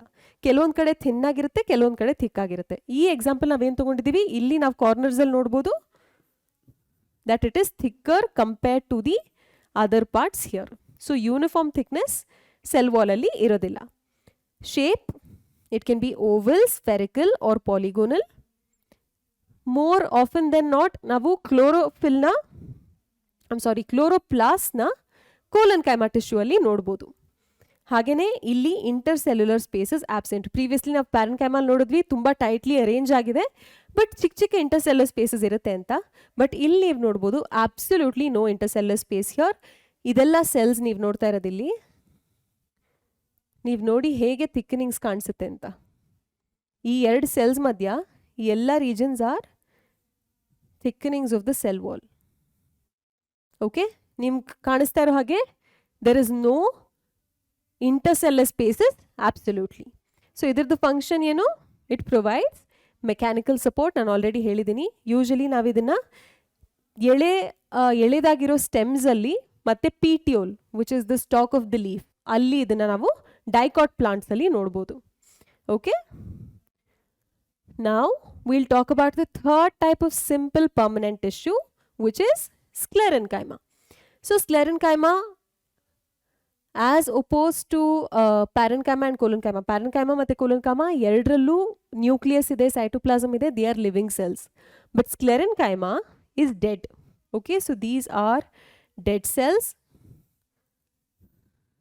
ಅದು ಮೆರಿಸ್ಟಮ್ಯಾಟಿಕ್ ಟಿಶ್ಯೂ ಇಂದ, ಮೆರಿಸ್ಟಮ್ಯಾಟಿಕ್ ಸೆಲ್ ಇಂದ ಮೆಚ್ಯೂರ್ ಆಗುವಾಗ ಅದ್ರ ಪ್ರೋಟೋಪ್ಲಾಸ್ನ ಲೂಸ್ ಮಾಡಿಬಿಡುತ್ತೆ ಕಂಪ್ಲೀಟ್ಲಿ. ಸೈಟೋಪ್ಲಾಸಮ್, ನ್ಯೂಕ್ಲಿಯಸ್ ಏನೂ ಇರೋದಿಲ್ಲ. ಸೊ ಅದು ಮೆಚ್ಯೂರ್ ಆಗೋ ಟೈಮಲ್ಲಿ ಬರೀ ಸೆಲ್ ವಾಲ್ ಅಷ್ಟೇ ಇರುತ್ತೆ. So it is dead at maturity. ಇದು ಶೇಪ್ ಬಗ್ಗೆ ಮಾತಾಡಬೇಕಂದ್ರೆ very long and narrow cells. ಇದ್ರದ್ದು ಡಯಾಗ್ರಾಮ್ ನಾನು ತೋರಿಸ್ತೀನಿ. And function again is mechanical support. So based on variation in form, structure, origin and development, we have two different types of sclerenchyma, that is fibers and sclerites. So ಇಲ್ಲಿ ನೀವು ಏನು ನೋಡ್ತಾ ಇದ್ದೀರಾ, ಈ elongated structure, this is a diagram of a fiber, and scleride, this is the diagram of a scleride. Sclerenchyma li, like I already said, based on form, structure, origin and development, ನಾವು 2 ರೀತಿ classify ಮಾಡ್ಬೋದು. Form ಅಂದರೆ ಯಾವ ರೀತಿ ಕಾಣುತ್ತೆ, structure ಯಾವ ರೀತಿ ಕಾಣುತ್ತೆ, ಅದ್ರ ಒರಿಜಿನ್ ಏನು, ಮತ್ತು ಅದು ಹೇಗೆ ಡೆವಲಪ್ ಆಗುತ್ತೆ, ಇದ್ರ ಬೇಸಿಸ್ ಮೇಲೆ ನಾವು ಸ್ಕ್ಲೆರೆನ್ಕೈಮಾನ ಕ್ಲಾಸಿಫೈ ಮಾಡುವಾಗ ನಮಗೆ 2 ರೀತಿಯ ಸ್ಕ್ಲೆರೆನ್ಕೈಮಾ ಇದೆ. ಒಂದು ಫೈಬರ್ಸ್, ಒಂದು ಸ್ಕ್ಲೆರೈಡ್ಸ್. ನೀವು ಈ ಡಯಾಗ್ರಾಮ್ನ ನೋಡಿದ್ರೇ ತುಂಬ ಕ್ಲಿಯರ್ ಆಗಿದೆ ಅದು ಸ್ಟ್ರಕ್ಚರಲಿ ಎಷ್ಟು ಡಿಫ್ರೆಂಟ್ ಆಗಿದೆ ಅಂತ ಅಲ್ವಾ. ಸೊ ಈ fibres are usually thick walled. Again one thing I think I forgot to mention here. ಹಾಂ, ಸೊ ಈ ಸ್ಕ್ಲೆರೆನ್ಕೈಮಾಲಿ ಥಿಕ್ ವಾಲ್ಸ್ ಇರುತ್ತೆ and these are lignified walls. Look here, ನಾವು ಪ್ಯಾರೆನ್ಕೈಮಾಲಿ ಏನು ಹೇಳಿದ್ವಿ, ಪ್ಯಾರೆನ್ಕೈಮಾಲಿ ಸೆಲ್ಯುಲೋಸಿಕ್ ಸೆಲ್ ವಾಲ್ಸ್ ಇತ್ತು which are thin walled. Wall thin ಆಗಿದೆ, ಸೆಲ್ಯುಲೋಸಿಂದ ಕಂಪೋಸ್ ಆಗಿದೆ. Next we spoke about collenchyma. Collenchyma ನಾವು ನೋಡಿದ್ವಿ ವಾಲ್ಸ್ ಥಿಕ್ ಆಗಿದೆ, ಆದರೆ ಸ್ಪೆಸಿಫಿಕ್ ರೀಜನ್ಸ್, ಕಾರ್ನರ್ಸ್ ಆ ರೀಜನ್ಸಲ್ಲಿ ಥಿಕ್ ಆಗಿದೆ. ಮತ್ತು ಇದರಲ್ಲಿ ಸೆಲ್ಯುಲೋಸ್ ಇದೆ, ಹೆಮಿಸೆಲ್ಯುಲೋಸ್ ಇದೆ, ಪೆಕ್ಟಿನ್ ಇದೆ. ನಾವು ಸ್ಕ್ಲೆರೆನ್ಕೈಮಾಗೆ ಬಂದಾಗ ವಾಲ್ಸ್ ತುಂಬಾ ಥಿಕ್ ಆಗಿದೆ. ಈ ಥಿಕ್ನೆಸ್, ಈ ವಾಲಲ್ಲಿ ನಾವು ಲಿಗ್ನಿನ್ನ ನೋಡ್ಬೋದು. Since lignin is present, we say the cell wall is lignified. Okay, so parenchyma thin wall, cellulosic, collenchyma thick in specific regions made of hemicellulose, cellulose, pectin. Sclerenchyma bandaga very thick walls, it has cellulose definitely, but it also is lignified, it has lignin deposition and it has a very thick cell wall. Okay, so that's about the difference in cell walls. Are more type of simple permanent tissues ali. So next ನಾವು ನೋಡೋಣ fibres, sclereids. So like I already mentioned, ಇದರಲ್ಲಿ thick walls ಇರುತ್ತೆ. ನಾವು ಈ ಡಯಾಗ್ರಾಮ್ನ ನೋಡಿದ್ರೆ ಹೇಳ್ಬೋದು ಇದ್ರ shape ಹೇಗಿದೆ ಅಂತ. So it is obviously elongated, ಉದ್ದ ಇದೆ, ಎಲಾಂಗೇಟೆಡ್ ಇದೆ, ಮತ್ತು ಅದರದ್ದು ಎಂಡ್ಸ್ ಆರ್ ಪಾಯಿಂಟೆಡ್. ಸೊ ಇದು ಸಿಂಗಲ್ ಆಗಿರಲ್ಲ, ಯೂಶಲಿ ಗ್ರೂಪ್ಸಲ್ಲಿ ನಾವು ಫೈಬರ್ಸ್ನ ನೋಡ್ಬೋದು. ಇದು ಎಷ್ಟೊಂದು ಪಾರ್ಟ್ಸ್ ಆಫ್ ದ ಪ್ಲಾಂಟಲ್ಲಿ ನಾವು ನೋಡ್ಬೋದು. ನಾವು ವ್ಯಾಸ್ಕ್ಯುಲರ್ ಬಂಡಲ್ಸ್ ಅಥವಾ ಝೈಲಮ್ ಫ್ಲೋಯಮ್ ಜೊತೆ ಅಸೋಸಿಯೇಟ್ ಆಗಿರೋದು, ಮತ್ತು ಫ್ರೂಟ್ಸಲ್ಲಿ ನೋಡ್ಬೋದು. ಸುಮಾರು ಕಡೆ ನಾವು ಫೈಬರ್ಸ್, ಸ್ಕ್ಲೆರೆನ್ಕೈಮಾಟಸ್ ಫೈಬರ್ಸ್ ಪ್ಲಾಂಟ್ಸಲ್ಲಿ ನೋಡ್ಬೋದು. ಸ್ಕ್ಲೀರೈಡ್ಸ್ಗೆ ಬಂದಾಗ ಡೆಫಿನೆಟ್ಲಿ ಇದು ಸ್ಕ್ಲೆರೆನ್ಕೈಮಾದು ಒಂದು ಟೈಪ್, ಅಂದರೆ ಇದಕ್ಕೂ ಕೂಡ ಥಿಕ್ ವಾಲ್ ಇರುತ್ತೆ. ಮತ್ತು ಸೆಂಟ್ರಲಲ್ಲಿ ಒಂದು ನ್ಯಾರೋ ಕ್ಯಾವಿಟಿ ಇರುತ್ತೆ, ಅದಕ್ಕೆ ನಾವು ಲೂಮೆನ್ ಅಂತ ಕರಿತೀವಿ. ಓಕೆ, ಸೊ ನಾನು ಹೇಳ್ದಂಗೆ ಇದು ಡೆಡ್ ಸೆಲ್ಸ್, ಒಳಗಡೆ ಸೈಟೋಪ್ಲಾಸಮ್ ಇರಲ್ಲ, ನ್ಯೂಕ್ಲಿಯಸ್ ಇರಲ್ಲ, ಏನೂ ಇರಲ್ಲ. ಸೊ ಇದು ಡೆಡ್ ಸೆಲ್ಸ್ ಆಗಿರೋದ್ರಿಂದ ಇದ್ರೊಳಗಡೆ ಒಂದು ಸ್ಪೇಸ್ ಇರುತ್ತೆ, ಆ ಕ್ಯಾವಿಟಿ ಇರುತ್ತೆ, ಅದಕ್ಕೆ ನಾವು ಲೂಮೆನ್ ಅಂತ ಕರಿತೀವಿ. ಇದಕ್ಕೆ ಒಂದು ನ್ಯಾರೋ ಕ್ಯಾವಿಟಿ ಇರುತ್ತೆ. ಶೇಪ್ ಇಲ್ಲಿರೋದು ರೀತಿ ಸ್ಫೆರಿಕಲ್ ಇರ್ಬೋದು, ಕೆಲವೊಮ್ಮೆ ಓವಲ್ ಇರ್ಬೋದು, ಇಲ್ಲ ಸಿಲಿಂಡ್ರಿಕಲ್ ಆಗೂ ಇರ್ಬೋದು. ಈ ಥರ ಸ್ಕ್ಲೀರೈಡ್ಸ್ ಅಥವಾ ದಿಸ್ ಟೈಪ್ ಆಫ್ ಸ್ಕ್ಲೆರೆನ್ಕೈಮಾ ನಾವು ಎಲ್ಲೆಲ್ಲಿ ನೋಡ್ಬೋದು, ಯಾವ ಲೊಕೇಶನಲ್ಲಿ ಕಾಣಿಸುತ್ತೆ? ಯೂಶಲಿ ನಟ್ಸ್ದು ವಾಲ್ಸ್ ಇರುತ್ತಲ್ಲ, ಫ್ರೂಟ್ ವಾಲ್ ಆಫ್ ನಟ್ಸ್, ಅಲ್ಲಿ ನೋಡ್ಬೋದು.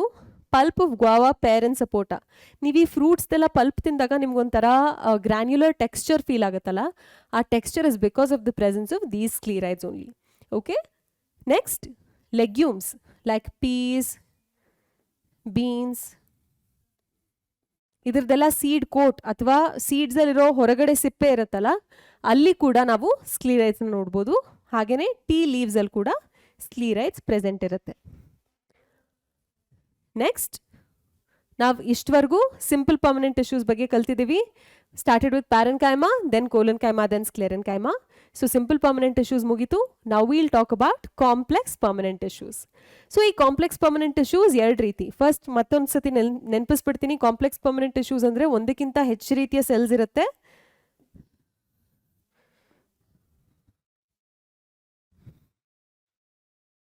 So that is complex permanent tissue. ಈ ಎಲ್ಲ ಸೆಲ್ಸ್ ಬೇರೆ ಬೇರೆ ರೀತಿ ಇದ್ರೂ ಕೂಡ ಅದೆಲ್ಲ ಸೇರಿ ಒಂದೇ ಫಂಕ್ಷನ್ನ ಪರ್ಫಾರ್ಮ್ ಮಾಡುತ್ತೆ. ಈ ರೀತಿ ಕಾಂಪ್ಲೆಕ್ಸ್ ಪರ್ಮನೆಂಟ್ ಟಿಶ್ಯೂಸ್ ನಾವು 2 ನೋಡ್ಬೋದು ಪ್ಲಾಂಟ್ಸಲ್ಲಿ.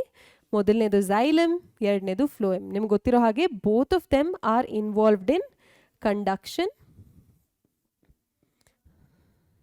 Xylem helps in conducting water and minerals, while phloem helps in conducting food. ಅಲ್ವಾ? ಸೊ ಇದ್ರ ಬಗ್ಗೆನೂ ಒಂದೊಂದಾಗಿ ಕಲಿಯೋಣ, ಸ್ಟಾರ್ಟಿಂಗ್ ವಿತ್ ಝೈಲಮ್. ನಾನು ಹೇಳಿದೆ ಇದು ಕಾಂಪ್ಲೆಕ್ಸ್ ಪರ್ಮನೆಂಟ್ ಟಿಶ್ಯೂ ಯಾಕಂದರೆ ಅದರಲ್ಲಿ ಒಂದಕ್ಕಿಂತ ಹೆಚ್ಚು ರೀತಿಯ ಸೆಲ್ಸ್ ಇದೆ ಅಂತ. ಯಾವ್ದು ಆ ಬೇರೆ ಬೇರೆ ರೀತಿಯ ಸೆಲ್ಸ್ ಅಂತ ನಾನಿಲ್ಲಿ ಲಿಸ್ಟ್ ಮಾಡಿದ್ದೀನಿ.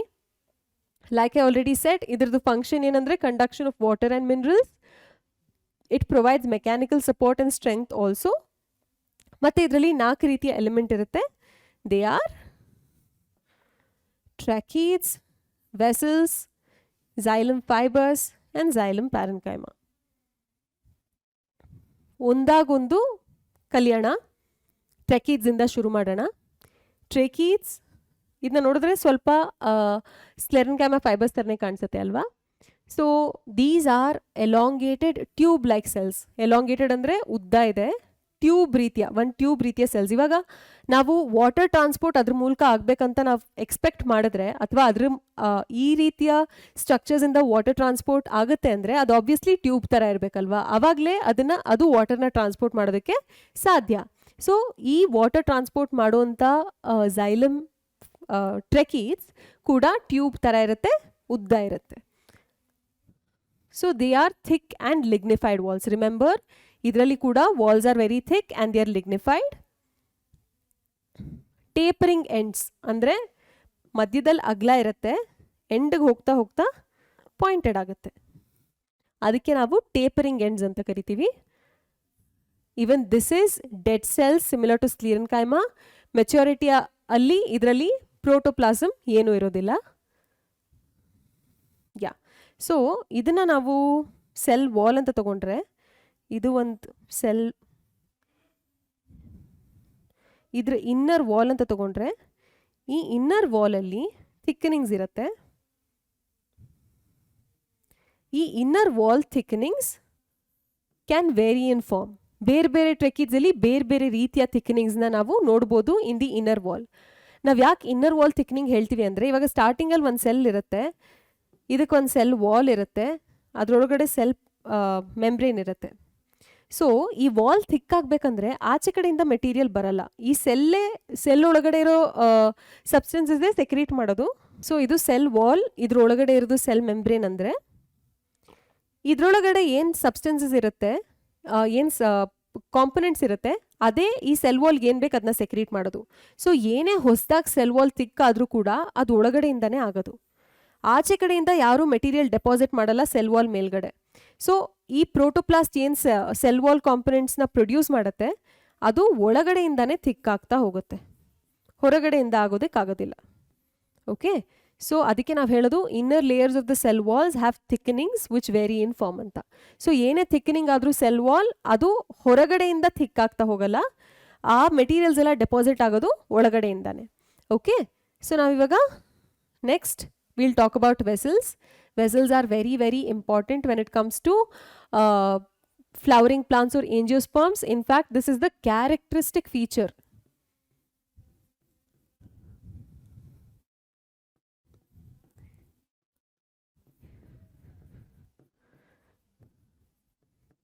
ಈ ವೆಸಲ್ಸ್ನ ನಾವು ಬೇರೆ ಯಾವುದೇ ಗ್ರೂಪ್ ಆಫ್ ಪ್ಲಾಂಟ್ಸಲ್ಲಿ ನಾವು ನೋಡೋದಕ್ಕಾಗೋದಿಲ್ಲ.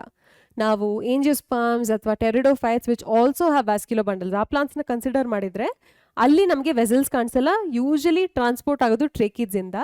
ವೆಸಲ್ಸ್ ಬರೀ ಏಂಜಿಯೋಸ್ಪರ್ಮ್ಸಲ್ಲಿ ಮಾತ್ರ ಇರೋದು. Okay, so these are long and cylindrical. ನೋಡಿ, this is a vessel as described here. It is long and it is cylindrical. ಒಂದು ವೆಸಲಲ್ಲಿ ಈ ರೀತಿ ಸೆಲ್ಸು ಒಂದ್ರ ಮೇಲೆ ಒಂದು ಎಷ್ಟೊಂದು ಅರೇಂಜ್ ಆಗಿರುತ್ತೆ. ಓಕೆ, ಸೊ ಈ ವೆಸಲಲ್ಲಿ ಇಂಡಿವಿಜುವಲ್ ಮೆಂಬರ್ಸಿಗೆ ನಾವು ವೆಸಲ್ ಮೆಂಬರ್ಸ್ ಅಂತ ಕರಿತೀವಿ.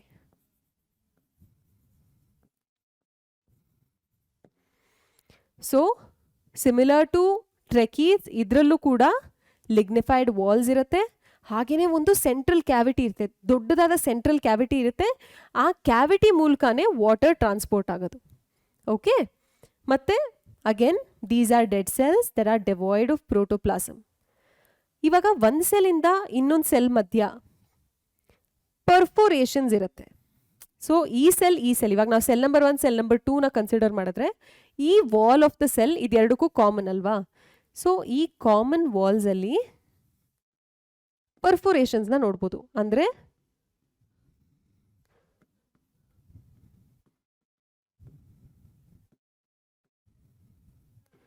They are nothing but holes. So ಈ ಪರ್ಫೋರೇಷನ್ಸ್ನಿಂದ ಒಂದು ವೆಸಲ್ ಮೆಂಬರ್ ಇನ್ನೊಂದು ವೆಸಲ್ ಮೆಂಬರ್ ಜೊತೆಗೆ ಇಂಟರ್ ಕನೆಕ್ಟೆಡ್ ಆಗಿರುತ್ತೆ. Like I already mention, this is a characteristic feature of angiosperms. ಇದನ್ನು ಬೇರೆ ಯಾವುದೇ ಗ್ರೂಪ್ ಆಫ್ ಪ್ಲಾಂಟ್ಸಲ್ಲಿ ನಾವು ನೋಡೋಕ್ಕಾಗೋದಿಲ್ಲ. ಕೆಲವೊಂದು ಜಿಮ್ನೋಸ್ಪರ್ಮ್ಸಲ್ಲಿ ಮಾತ್ರ ಇರ್ಬೋದು. ದೇ ಆರ್ ಎಕ್ಸೆಪ್ಷನ್ಸ್ ಅಷ್ಟೇ. ಮೂರನೇ component of xylem is xylem fibres. So ನಿಮಗೆ ನೆನಪಿರೋ ಹಾಗೆ ನಾನು ಸ್ಕ್ಲೀರನ್ ಕೈಮಲ್ಲಿ ಫೈಬರ್ಸ್, ಕ್ಲೆರೈಡ್ಸ್ ಎರಡು ರೀತಿ ಇದೆ ಅಂತ ಹೇಳಿದಾಗ, ಝೈಲಮ್ ಫೈಬರ್ಸ್ ಸ್ಕ್ಲೀರನ್ ಕೈಮ ಫೈಬರ್ಸ್ನ ನಾವು ಝೈಲಮಲ್ಲಿ ನೋಡ್ಬೋದು ಅಂತ ಹೇಳಿದೆ ಅಲ್ವಾ. So this is exactly what I meant. So ಈ ಟಿಶ್ಯೂ ಅಲ್ಲಿ ಝೈಲಮ್ ಫೈಬರ್ಸ್ ಇರುತ್ತೆ. These are nothing but sclerenchyma fibres.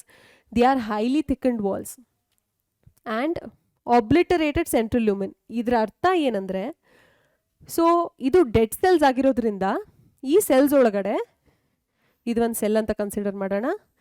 Initially ಇದು ಮೆಚ್ಯೂರ್ ಆಗೋಕ್ಕೆ ಮುಂಚೆ ಇಲ್ಲಿ ನ್ಯೂಕ್ಲಿಯಸ್ಸು ಇತ್ತು, ಸೈಟೋಪ್ಲಾಸಮ್ ಎಲ್ಲನೂ ಇತ್ತು. ಬಟ್ ಇದು ಡೆಡ್ ಸೆಲ್ ಆದಮೇಲೆ ಇದ್ರದ್ದು ನ್ಯೂಕ್ಲಿಯಸ್, ಸೈಟೋಪ್ಲಾಸಮ್ ಎಲ್ಲ ಹೋಗ್ಬಿಟ್ಟಿರುತ್ತೆ, ಬರೀ ಸೆಲ್ ವಾಲ್ ಮಾತ್ರ ಇರುತ್ತೆ. ಮತ್ತು ಈ ಸೆಲ್ ವಾಲ್ ಎಷ್ಟು ಥಿಕ್ ಆಗ್ತಾ ಹೋಗ್ತಾ ಇರುತ್ತೆ ಅಂದರೆ, ಥಿಕ್ ಆಗಿ ಆಗಿ ಆಗಿ ಆ ಒಳಗಿರೋ ಲೂಮೆನ್ನೇ ಕವರ್ ಮಾಡಿಬಿಟ್ಟಿರುತ್ತೆ. ಆಲ್ಮೋಸ್ಟ್ ಲೈಕ್ ಅಲ್ಲಿ ಒಳಗಡೆ ಖಾಲಿ ಜಾಗ ಲೂಮೆನೇ ಇಲ್ಲ, ಆ ಒಳಗಿದ್ದ ಜಾಗ ಅಷ್ಟಕ್ಕೂ ಕೂಡ ಸೆಲ್ ವಾಲ್ ಥಿಕ್ ಆಗಿಬಿಡುತ್ತೆ. ಅದಕ್ಕೆ ನಾವು ಆಬ್ಲಿಟರೇಟೆಡ್ ಸೆಂಟ್ರಲ್ ಲೂಮೆನ್ ಅಂತ ಹೇಳ್ತೀವಿ. ಆಬ್ಲಿಟರೇಟೆಡ್ ಅಂದರೆ ಅಲ್ಲಿ ಅದ್ರದ್ದು ಅಲ್ಲಿ ಒಂದು ಲೂಮೆನ್ ಇತ್ತು ಅನ್ನೋ ಸೂಚನೆನೇ ಇಲ್ಲದೆ ಇರೋ ರೀತಿಯಲ್ಲಿ ಸೆಲ್ ವಾಲ್ ಥಿಕ್ ಆಗಿಬಿಡುತ್ತೆ. Okay, so that is obliterated lumen. May be septate or aseptate. So ಇದ್ರ ಮಧ್ಯ ಕ್ರಾಸ್ ವಾಲ್ಸ್ ಇರ್ಬೋದು ಅಥವಾ ಇಲ್ಲದೆ ಇರ್ಬೋದು. ಅಕಸ್ಮಾತ್ ಕ್ರಾಸ್ ವಾಲ್ಸ್ ಇದ್ದರೆ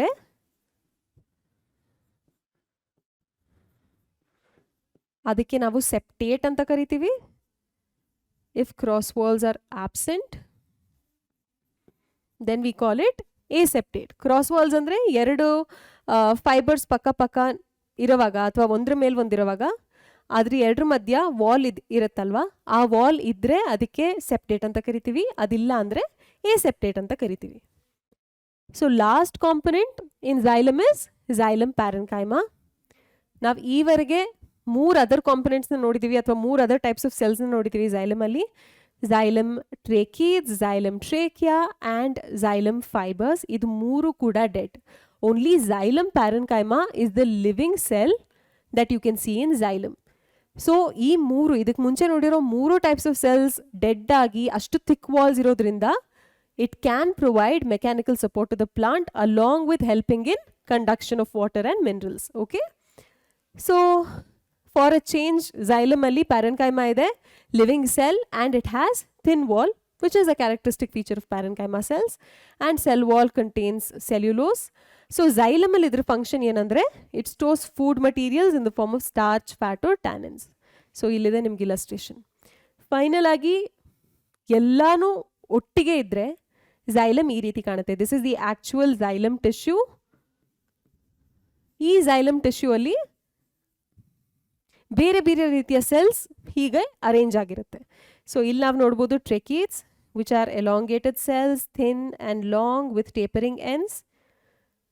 ಇಲ್ಲಿ ನಾವು ಫೈಬರ್ಸ್ನ ನೋಡ್ಬೋದು, ವೆಸಲ್ಸ್ನ ನೋಡ್ಬೋದು. Vessels are also called trachea.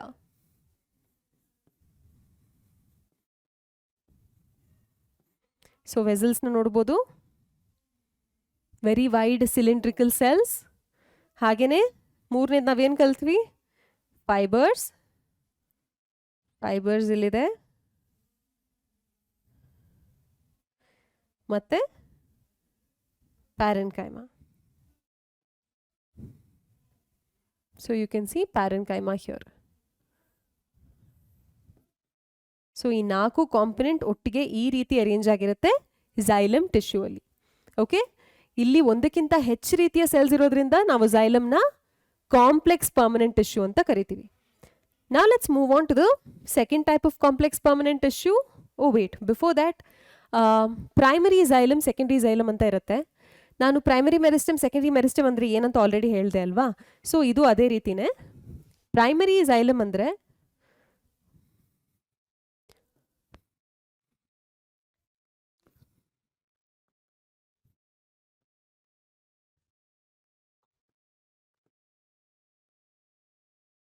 present from the beginning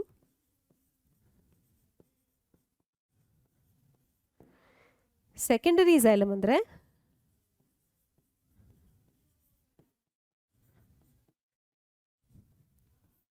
it forms litre. ಆಯಿತಾ? ಸೊ ಈ ಪ್ಲಾಂಟು ಸೀಡಿಂದ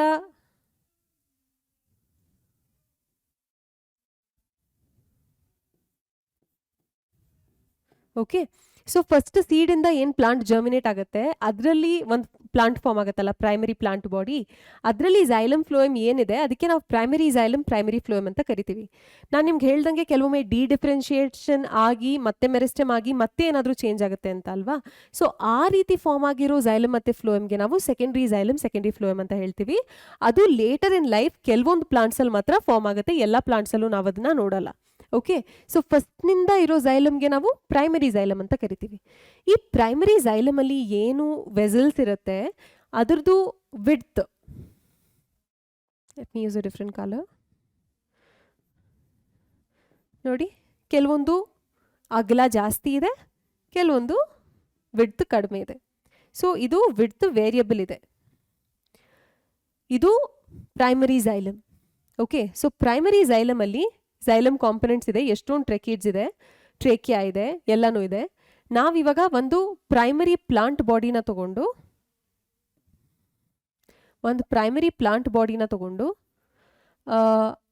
ಅದರದ್ದು ಸೆಕ್ಷನ್ ತಗೊಂಡು ಆ ಸೆಕ್ಷನ್ನ ಮೈಕ್ರೋಸ್ಕೋಪ್ ಒಳಗೆ ನೋಡಿದಾಗ ಝೈಲಮ್ ವೆಸಲ್ಸ್ ಸಿಲಿಂಡ್ರಿಕಲ್ ಇರೋದ್ರಿಂದ ಸರ್ಕಲ್ ಥರ ಕಾಣಿಸುತ್ತೆ ಆ ಸೆಕ್ಷನಲ್ಲಿ.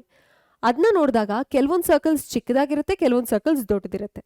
ಇದು ಪ್ರೈಮರಿ ಪ್ಲಾಂಟ್ ಬಾಡಿಯಲ್ಲಿ ಪ್ರೈಮರಿ ಝೈಲಮಲ್ಲೇ. ಬೇಸ್ಡ್ ಆನ್ ಇದರಲ್ಲಿ ಯಾವ್ದು ಫಸ್ಟ್ ಫಾರ್ಮ್ ಆಯಿತು, ಯಾವ್ದು ಸೆಕೆಂಡ್ ಆಯಿತು, we have 2 different types of primary xylem. ಒಂದು ಪ್ರೋಟೋಝೈಲಮ್, ಇನ್ನೊಂದು ಮೆಟಾಝೈಲಮ್.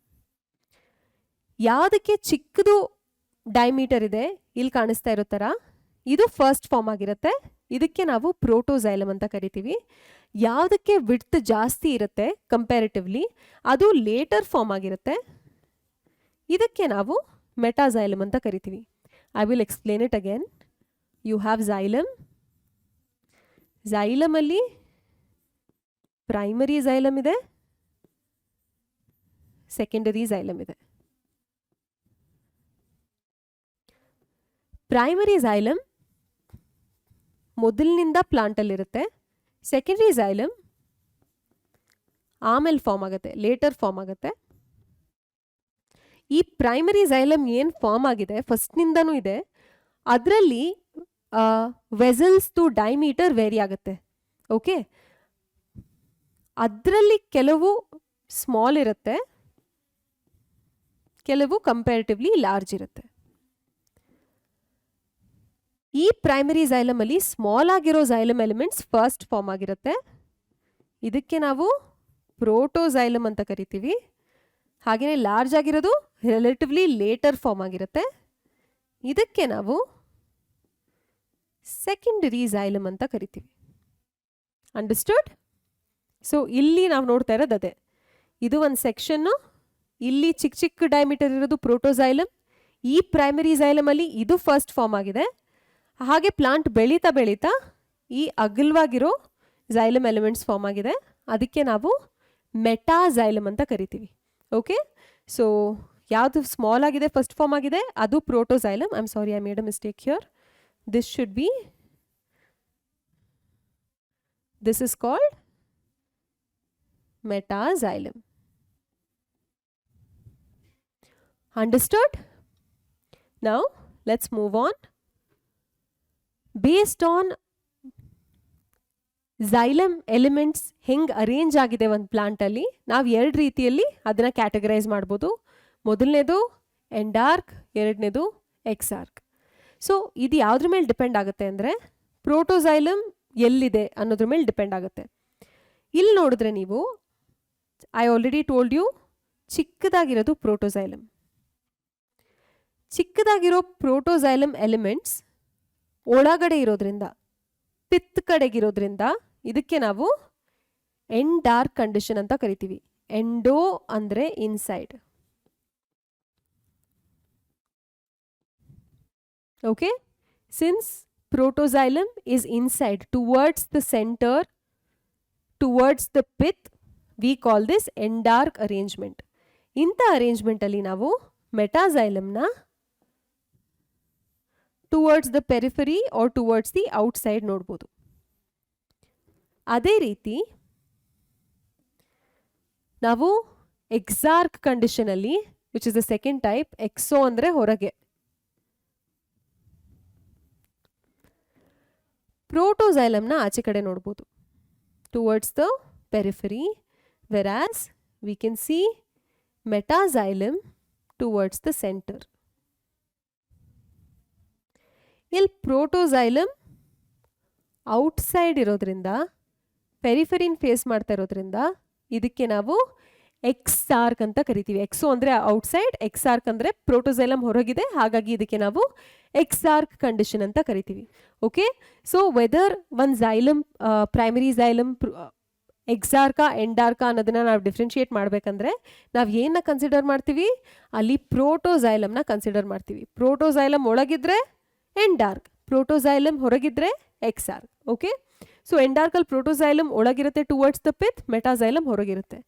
ಈ ರೀತಿಯ ಅರೇಂಜ್ಮೆಂಟ್ನ ನಾವು ಸ್ಟೆಮ್ಸಲ್ಲಿ ನೋಡ್ಬೋದು both in monocots as well as dicots. ಹಾಗೆಯೇ exarch condition where protoxylem is facing the periphery ಅಥವಾ ಹೊರಗೆ and metaxylem is in the center, ಈ ರೀತಿಯ ಅರೇಂಜ್ಮೆಂಟ್ ಆಫ್ xylem ನಾವು ರೂಟ್ಸ್ ಅಲ್ಲಿ ನೋಡ್ಬೋದು. Understood? So that's about xylem. Now let's move on to phloem. So phloem is also a conducting tissue. ನಾನು already ಹೇಳಿದ್ದೀನಿ ನಿಮ್ಗೆ ಅದನ್ನ. So phloem is involved in the conduction of food. So usually food ಎಲ್ಲಿ prepare ಆಗುತ್ತೆ ಪ್ಲಾಂಟಲ್ಲಿ? ಲೀಫಲ್ಲಿ. So usually ಲೀಫಿಂದ ಬೇರೆ parts of the ಪ್ಲಾಂಟ್ಗೆ ಫುಡ್ನ transport ಮಾಡೋ ಕೆಲಸ ಫ್ಲೋಯಮ್ದು. ಸೊ ಫ್ಲೋಯಮಲ್ಲೂ ಝೈಲಮ್ ರೀತಿಯೇ 4 ಥರದ ಎಲಿಮೆಂಟ್ಸ್ ಇರುತ್ತೆ. 4 ಬೇರೆ ಬೇರೆ ಥರದ ಸೆಲ್ಸ್ ಒಟ್ಟಿಗೆ ಬಂದು ಒಂದೇ ಕೆಲಸ ಮಾಡಿ ಫ್ಲೋಯಮ್ ಟಿಶ್ಯೂ ಫಾರ್ಮ್ ಮಾಡುತ್ತೆ.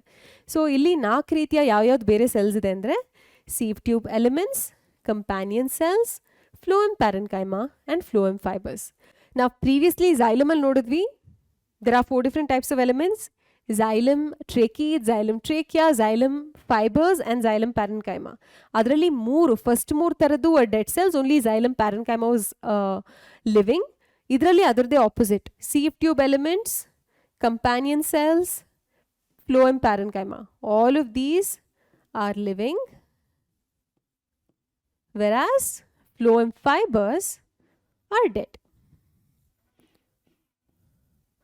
ಓಕೆ, ಸೊ ಒಂದಾದ್ಮೇಲೆ ಒಂದು ಇದ್ರ ಬಗ್ಗೆನೂ ಕಲಿತಾ ಹೋಗೋಣ. Starting with sieve tube elements. ಇಲ್ಲಿ ನೀವು ನೋಡ್ತಾ ಇದ್ದೀರಾ phloem tissue. Sieve tube elements ಏನಂತ ನಾನು ಇಲ್ಲಿ ಹೈಲೈಟ್ ಮಾಡ್ತೀನಿ.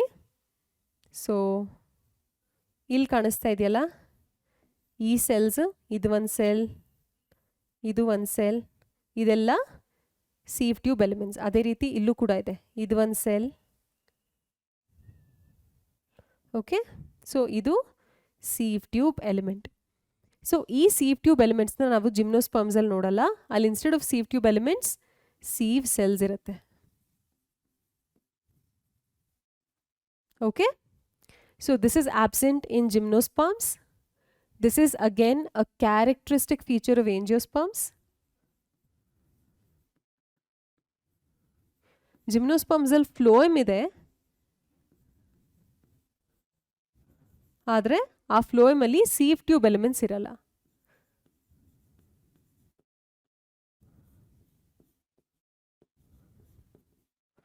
Okay, so these are long tube like structures. Anyway ಯಾವಾಗಲೂ ಕಂಡಕ್ಟ್ ಮಾಡಬೇಕಂದ್ರೆ ಒಂದು ಟ್ಯೂಬ್ ರೀತಿಯೇ ಇರಬೇಕು. ಹಾಗಾಗಿ ಈ ಟಿಶ್ಯೂಲ್ಲಿ 4 ಥರದ ಸೆಲ್ಸ್ ಇದ್ರೂ ಕೂಡ ಕಂಡಕ್ಷನ್ ಮಾಡೋ ಫಂಕ್ಷನ್ ಇರೋದು ಸೀವ್ ಟ್ಯೂಬ್ ಎಲಿಮೆಂಟ್ಸ್ಗೆ. ಇದು ಲಾಂಗ್ ಟ್ಯೂಬ್ ಲೈಕ್ ಸ್ಟ್ರಕ್ಚರ್ಸ್ ಇರುತ್ತೆ, ಅರೇಂಜ್ ಲಾಂಜಿಟ್ಯೂಡ್ನಲ್ಲಿ. ಹಾಗಂದರೆ ಒಂದು ಸೆಲ್ ಮೇಲೆ ಒಂದು ಟ್ಯೂಬ್ ಮೇಲೆ ಒಂದು ಟ್ಯೂಬ್, ಇನ್ನೊಂದು ಟ್ಯೂಬ್, ಅದೇ ರೀತಿ ಟ್ಯೂಬ್ ಮೇಲೆ ಟ್ಯೂಬ್ ಅರೇಂಜ್ ಆಗಿರೋ ಥರ ಈ ಸೆಲ್ಸ್ ಅರೇಂಜ್ ಆಗಿರುತ್ತೆ ಲಾಂಜಿಟ್ಯೂಡ್ನಲ್ಲಿ. ಈ ಸೆಲ್ಸ್ಗೆ ಅದರದೇ ನ್ಯೂಕ್ಲಿಯಸ್ ಇರೋದಿಲ್ಲ ಅಟ್ ಮೆಚ್ಯೂರಿಟಿ. ಓಕೆ, ಸೊ ಪ್ರತಿ ಸೀವ್ ಟ್ಯೂಬ್ ಸೆಲ್ಗೆ ಅಥವಾ ಸೀವ್ ಟ್ಯೂಬ್ ಎಲಿಮೆಂಟಿಗೆ ಅಕಂಪನಿ ಮಾಡೋದಕ್ಕೆ ಅದ್ರ ಜೊತೆ ಒಂದು ಕಂಪ್ಯಾನಿಯನ್ ಸೆಲ್ ಇರುತ್ತೆ. ನಾನಿಲ್ಲೇನು ಬ್ಲೂ ಕಲರಲ್ಲಿ ಹೈಲೈಟ್ ಮಾಡ್ತಾ ಇದ್ದೀನಿ, ದೀಸ್ ಆರ್ ಕಂಪ್ಯಾನಿಯನ್ ಸೆಲ್ಸ್. ಹೆಂಗೆ ನೀವು ಬೆಸ್ಟ್ ಫ್ರೆಂಡ್ಸ್ ಇರ್ತೀರಾ ಕ್ಲಾಸಲ್ಲಿ, ವಾಶ್ರೂಮ್ಗೆ ಹೋಗಬೇಕು ಅಥವಾ ಎಲ್ಲಿಗೆ ಹೋಗ್ಬೇಕಂದ್ರೂ ಜೊತೆ ಜೊತೆ ಹೋಗ್ತೀರಾ, ಅದೇ ರೀತಿ ಸೀವ್ ಟ್ಯೂಬ್ ಸೆಲ್ಗೆ ಯಾವಾಗಲೂ ಒಂದು ಅಕಂಪನಿಂಗ್ ಕಂಪ್ಯಾನಿಯನ್ ಸೆಲ್ ಇರುತ್ತೆ. ಓಕೆ, ಅದ್ರದ್ದು ಫಂಕ್ಷನ್ ಏನಂತ ನಾನು ಹೇಳ್ತೀನಿ. ಆಮೇಲೆ ಇದನ್ನು ನಾನು ಏನಿವಾಗ ಹೈಲೈಟ್ ಮಾಡ್ತಾ ಇದ್ದೀನಿ, ಇಲ್ಲಿ ಈ ಪೋರ್ಷನ್ಸ್ನ ನೀವು ನೋಡ್ಬೋದು. ಇದಕ್ಕೆ ನಾವು ಸೀವ್ ಪ್ಲೇಟ್ಸ್ ಅಂತ ಕರಿತೀವಿ. ಸೀವ್ ಅಂದ್ರೇನು? ಅದೇ ಜರಡಿ ಹಿಡಿತಾರಲ್ವಾ, ಅದಕ್ಕೆ ಸೀವ್ ಅಂತ ಕರೆಯೋದು. ಇವಾಗ ಒಂದು ಸೆಲ್ಲಿಂದ ಇನ್ನೊಂದು ಸೆಲ್ ಹೆಂಗೆ ಕನೆಕ್ಟ್ ಆಗಿದೆ, ಒಂದ್ರ ಮೇಲೆ ಒಂದು ಅರೇಂಜ್ ಆಗಿದೆ ಲಾಂಜಿಟ್ಯೂಡ್ನಲ್ಲಿ ಅಂತ ನಾನು ಆಲ್ರೆಡಿ ಹೇಳಿದೆ. ಸೊ ಇವಾಗ ಫುಡ್ ಅದ್ರ ಮೂಲಕ ಟ್ರಾನ್ಸ್ಪೋರ್ಟ್ ಆಗಬೇಕು ಅಂದರೆ ಒಂದು ಸೆಲ್ಲಿಂದ ಇನ್ನೊಂದು ಸೆಲ್ಗೆ ಫುಡ್ ಟ್ರಾನ್ಸ್ಪೋರ್ಟ್ ಆಗೋಕ್ಕೆ ಒಂದು ಏನಾದರೂ ಒಂದು ಆಕ್ಸೆಸ್ ಬೇಕಲ್ವಾ, ಯಾವುದಾದ್ರೂ ಒಂದು ಓಪನಿಂಗ್ ಬೇಕು. ಈ ಸೆಲ್ ಪೂರ್ತಿ ಸಾಲಿಡ್ ಆಗಿದ್ದರೆ, ಅದರಲ್ಲಿ ಏನೂ ಜಾಗ ಇಲ್ಲ ಅಂದರೆ ಮೂವ್ಮೆಂಟ್ ಆಫ್ ಫುಡ್ ಅಷ್ಟು ಈಸಿಯಾಗಿ ಆಗೋದಿಲ್ಲ.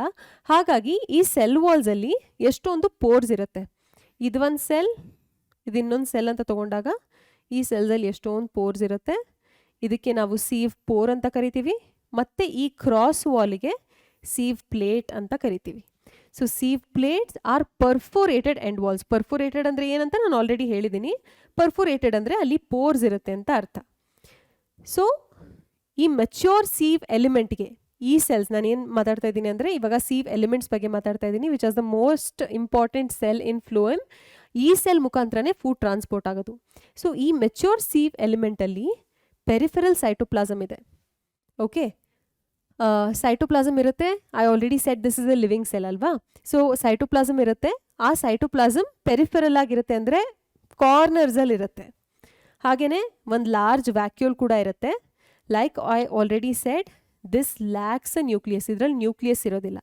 ಅದಕ್ಕಾಗೆ ಇದಕ್ಕೆ ಜೊತೆಗೆ ಒಂದು ಕಂಪ್ಯಾನಿಯನ್ ಸೆಲ್ ಇರುತ್ತೆ. ಈ ಕಂಪ್ಯಾನಿಯನ್ ಸೆಲ್ ಇದರಲ್ಲಿ ಆಗ್ತಿರೋ ಮೆಟಬಾಲಿಕ್ ಫಂಕ್ಷನ್ಸ್ನೆಲ್ಲ ಕಂಟ್ರೋಲ್ ಮಾಡುತ್ತೆ. ಓಕೆ, ಸೊ ಇದ್ರ ಫಂಕ್ಷನ್ಸ್ನೆಲ್ಲ ಕಂಟ್ರೋಲ್ ಮಾಡೋದಕ್ಕೆ ಕಂಪ್ಯಾನಿಯನ್ ಸೆಲ್ದು ನ್ಯೂಕ್ಲಿಯಸ್ ಹೆಲ್ಪ್ ಮಾಡುತ್ತೆ. ಸೀವ್ ಟ್ಯೂಬ್ ಎಲಿಮೆಂಟ್ಸಲ್ಲಿ ಅದರದ್ದೇ ನ್ಯೂಕ್ಲಿಯಸ್ ಇರೋದಿಲ್ಲ. It is a living cell, it has cytoplasm, it has vacuole, but it doesn't have a nucleus. So nucleus ನಿಮಗೆ ಗೊತ್ತಿರೋ ಹಾಗೆ it is a control centre. Nucleus ಇಲ್ಲ ಅಂದರೆ sieve tube ಸೆಲ್ದು ಅಥವಾ sieve tube ಎಲಿಮೆಂಟ್ಸ್ದು ಹೆಂಗೆ functioning ಎಲ್ಲ control ಆಗ್ಬೋದು ಅಂದರೆ, ಅದೇ ಕಾರಣಕ್ಕೋಸ್ಕರ ಸೀವ್ ಟ್ಯೂಬ್ ಎಲಿಮೆಂಟ್ಸ್ ಜೊತೆ ಕಂಪ್ಯಾನಿಯನ್ ಸೆಲ್ಸ್ ಅಸೋಸಿಯೇಟ್ ಆಗಿರುತ್ತೆ. ಕಂಪ್ಯಾನಿಯನ್ ಸೆಲ್ಸಲ್ಲಿ ನ್ಯೂಕ್ಲಿಯಸ್ ಇರುತ್ತೆ. ಈ ನ್ಯೂಕ್ಲಿಯಸ್ ಸೀವ್ ಟ್ಯೂಬ್ ಎಲಿಮೆಂಟ್ಸ್ದು ಆಕ್ಟಿವಿಟೀಸ್ನೆಲ್ಲ ಕಂಟ್ರೋಲ್ ಮಾಡುತ್ತೆ.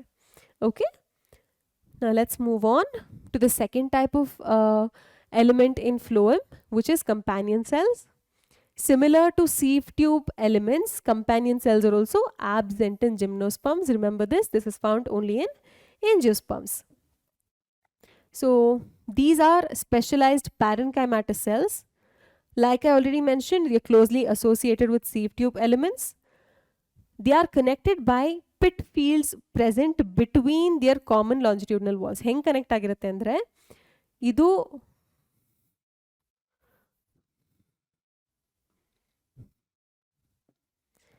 ನಾನಿವಾಗ ಏನು ವಾಲ್ ಡ್ರಾ ಮಾಡ್ತೀನಿ ನೋಡಿ.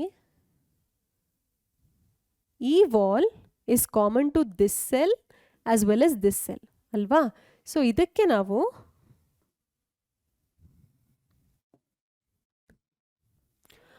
ಕಾಮನ್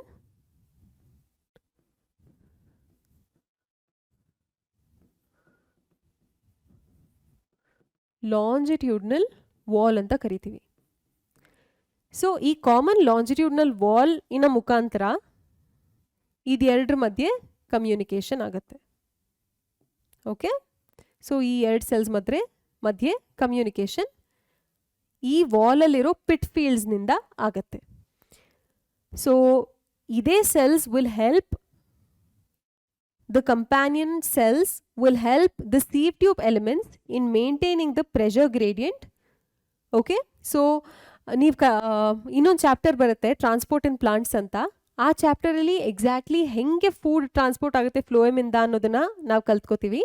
ಆ ಚಾಪ್ಟರ್ಲಿ ನಿಮ್ಗೆ ಗೊತ್ತಾಗುತ್ತೆ ಪ್ರೆಷರ್ ಗ್ರೇಡಿಯಂಟ್ ಮೇಂಟೈನ್ ಆಗಬೇಕಿದ್ರಲ್ಲಿ. ಇದು ಫುಡ್ ಟ್ರಾನ್ಸ್ಪೋರ್ಟ್ ಮಾಡಬೇಕಂದ್ರೆ ಅದು ಹೈ ಪ್ರೆಷರಲ್ಲಿ ಇರಬೇಕು. ಆ ಪ್ರೆಷರ್ನ ಮೇಂಟೈನ್ ಮಾಡೋದಕ್ಕೆ ಈ ಕಂಪ್ಯಾನಿಯನ್ ಸೆಲ್ಸ್ ಸೀವ್ ಟ್ಯೂಬ್ ಎಲಿಮೆಂಟ್ಸ್ಗೆ ಹೆಲ್ಪ್ ಮಾಡುತ್ತೆ. So this is showing how it is such a good friend for the sieve tube element. So moving forward, namdu third type of component in phloem is phloem parenchyma. So phloem parenchyma monocots ಅಲ್ಲಿ ನಾವು usually ನೋಡಲ್ಲ.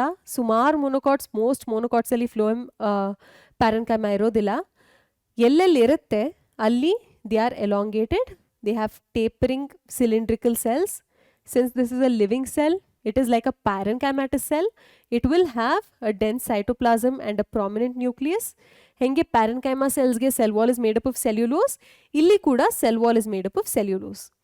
So ee cell walls alli pits irutte through which plasmodesmatal connections exist. So I'll explain to you what this means. Idu one parenchyma cell, idu one parenchyma cell anta tagondre ee cell walls alli pits irutte. Andre there are regions where the cell wall is slightly thin.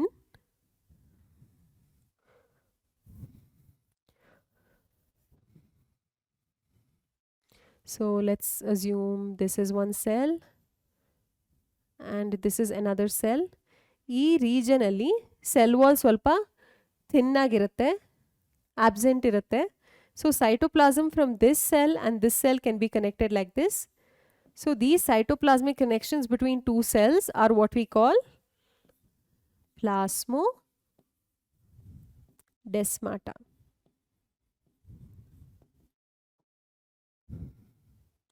Understood? So ಈ ರೀತಿ plasmodesmatal connections ಇರುತ್ತೆ. ಇದರ function ಏನು? It stores food material and other substances like resins, latex and mucilage. Finally, we've come to the last component of phloem, which is the phloem fibers. Xylem ಅಲ್ಲಿ ಕೂಡ ನಾವು xylem fibers ನ ನೋಡಿದ್ವಿ. xylem fibers ಗೆ ಇನ್ನೊಂದು ಹೆಸರಿದೆ, ಅದಕ್ಕೆ wood fibers ಅಂತ ಕರಿತೀವಿ. ಹಾಗೇನೆ phloem fibers ಗೆ ಇನ್ನೊಂದು ಹೆಸರಿದೆ, ಇದಕ್ಕೆ ನಾವು bast fibers ಅಂತ ಕರಿತೀವಿ. So bast fibers are nothing but a type of sclerenchyma, alva? So bast fibers are basically sclerenchymatous cells. So usually primary phloem, secondary phloem ಇವಾಗಲೂ ಹೇಳ್ತೀನಿ. primary phloem ಅಂದ್ರೆ ಮೊದಲಿನಿಂದ ಇರೋ ಅಂತ phloem, secondary phloem ಅಂದ್ರೆ later form ಆಗೋಂಥ phloem. primary phloem ಅಲ್ಲಿ usually phloem fibers ನಮಗೆ ಕಾಣಿಸೋದಿಲ್ಲ. and ಇದರ shape ಬಗ್ಗೆ ಮಾತಾಡಬೇಕಂದ್ರೆ similar to fibers, they are elongated, unbranched, have pointed needle like apices. I told you alva, tapering ends irutte adike. So idukku kuda cell wall is very thick, obviously, because it is a type of sclerenchyma. At maturity, like a sclerenchyma, protoplasm irodilla, it will be dead. And ee phloem fibers na commercially use ಮಾಡ್ತಾರೆ in jute, flax and hemp. ನೀವು ನೋಡಿರ್ಬೋದಲ್ವಾ, ಜೂಟ್ದು bags ಮಾಡ್ತಾರೆ, shoes ಮಾಡ್ತಾರೆ, pouches ಮಾಡ್ತಾರೆ. ಅದಕ್ಕೆಲ್ಲ ಏನು fibre use ಮಾಡ್ತಾರೆ, ಅದು actually phloem fibre. Okay, ಮತ್ತು ಸಿಮಿಲರ್ ಟು ಹೌ ಝೈಲಮಲ್ಲಿ ಎರಡು ರೀತಿ ಇತ್ತು, ಪ್ರೈಮರಿ ಆ್ಯಂಡ್ ಸೆಕೆಂಡ್ರಿ ಝೈಲಮ್ ಅಂತ, ಅದೇ ರೀತಿ ಫ್ಲೋಯಮಲ್ಲಿ ಕೂಡ 2 ಟೈಪ್ಸ್ ಇರುತ್ತೆ.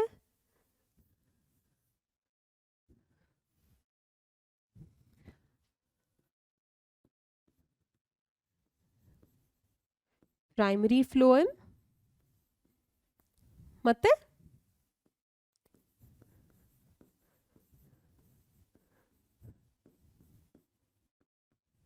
secondary phloem. The primary phloem will be present in the plant from the beginning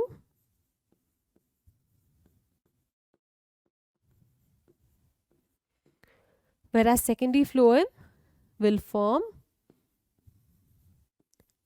later. Okay? ಈ primary phloem ಏನಿದೆ, ಈ ಪ್ರೈಮರಿ ಫ್ಲೋಯಮ್ ಅಲ್ಲಿ ಫಸ್ಟ್ ಫಾರ್ಮ್ ಆಗಿರೋ ಫ್ಲೋಯಮ್ಗೆ ನಾವು ಪ್ರೋಟೋಫ್ಲೋಯಮ್ ಅಂತ ಕರಿತೀವಿ. ಇದರಲ್ಲಿ ರಿಲೇಟಿವ್ಲಿ ಲೇಟರ್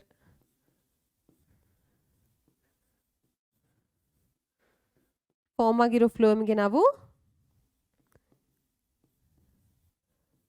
ಮೆಟಾಫ್ಲೋಯಮ್ ಅಂತ ಕರಿತೀವಿ. Okay, so metaphloem is also part of the primary phloem. ಈ ಸೆಕೆಂಡರಿ ಫ್ಲೋಯಮ್ ಏನರಿಂದ ಆಗುತ್ತೆ, it will form later because of dedifferentiation and redifferentiation.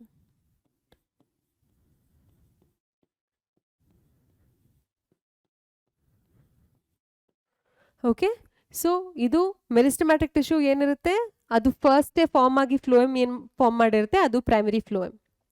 ಕೆಲವೊಮ್ಮೆ ಪರ್ಮನೆಂಟ್ ಟಿಶ್ಯೂಸ್ ಡಿಡಿಫ್ರೆನ್ಶಿಯೇಟ್ ಆಗಿ ಮತ್ತೆ ಮೆರಿಸ್ಟಮ್ಯಾಟಿಕ್ ಆಗಿ ಮತ್ತೆ ರೀಡಿಫ್ರೆನ್ಶಿಯೇಟ್ ಆಗಿ ಮತ್ತೆ ಪರ್ಮನೆಂಟ್ ಟಿಶ್ಯೂಸ್ ಫಾರ್ಮ್ ಆಗುತ್ತೆ ಅಂತ ನಾನು ಹೇಳಿದೆ ಅಲ್ವಾ. ಸೊ ಆ ರೀತಿ ಡಿಡಿಫ್ರೆನ್ಶಿಯೇಟ್ ಆಗಿ ಮತ್ತೆ ರೀಡಿಫ್ರೆನ್ಶಿಯೇಟ್ ಆಗಿ ಫಾರ್ಮ್ ಆಗಿರೋ ಫ್ಲೋಯಮ್ಗೆ ನಾವು ಸೆಕೆಂಡ್ರಿ ಫ್ಲೋಯಮ್ ಅಂತ ಕರಿತೀವಿ.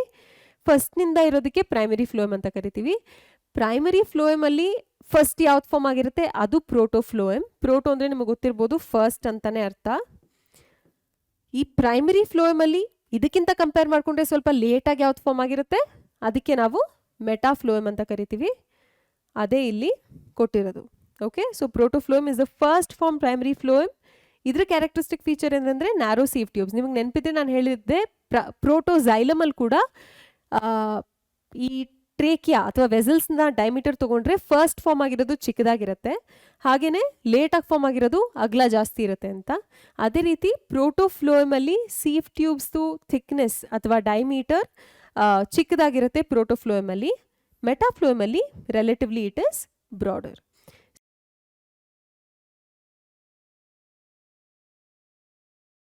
ಓಕೆ, ಇವಾಗ ನಾವು ಆಲ್ರೆಡಿ ಪ್ಲಾಂಟ್ ಟಿಶ್ಯೂಸ್ ಬಗ್ಗೆ ಕಲ್ತಾಗಿದೆ. ನಿಮಗೆ ಗೊತ್ತಿರೋ ಹಾಗೆ tissues will combine or tissues will together form organs ಅಲ್ವಾ. So parenchyma, collenchyma, sclerenchyma, xylem, phloem ಇದೆಲ್ಲದ್ರ ಬಗ್ಗೆ ಕಲ್ತಿದ್ದೀವಿ.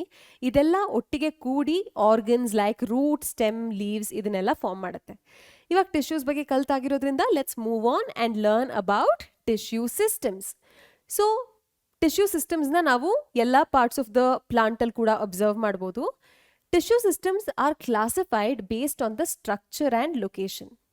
ಅದರ ಸ್ಟ್ರಕ್ಚರ್ ಏನು, ಎಲ್ಲಿ ಎಕ್ಸಾಕ್ಟ್ಲಿ ಲೊಕೇಟ್ ಆಗಿದೆ ಅನ್ನೋದ್ರ ಬೇಸಿಸ್ ಮೇಲೆ ನಾವು 3 ರೀತಿಯ ಟಿಶ್ಯೂ ಸಿಸ್ಟಮ್ಸ್ನ ನೋಡ್ಬೋದು.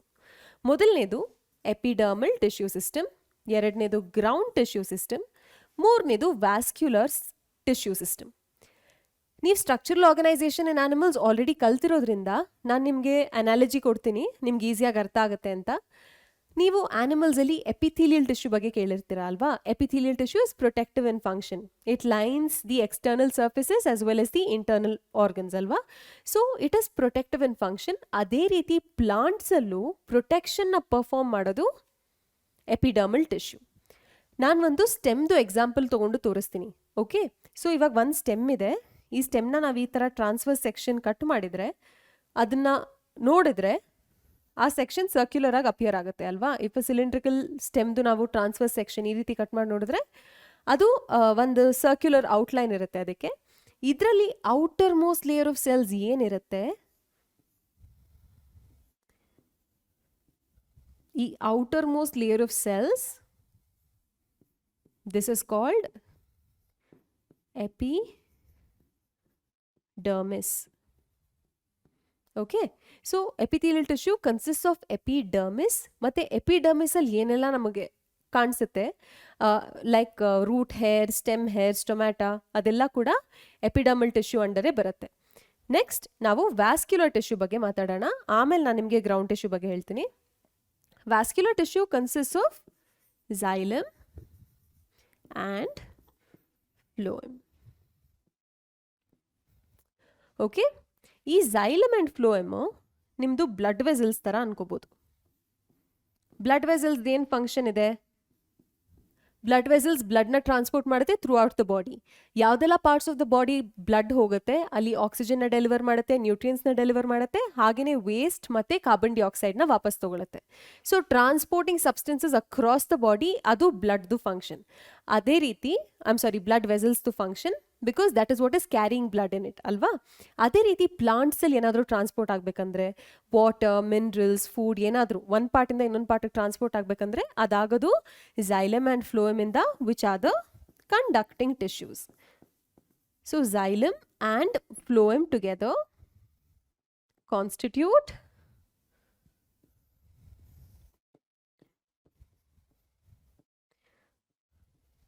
the vascular tissues.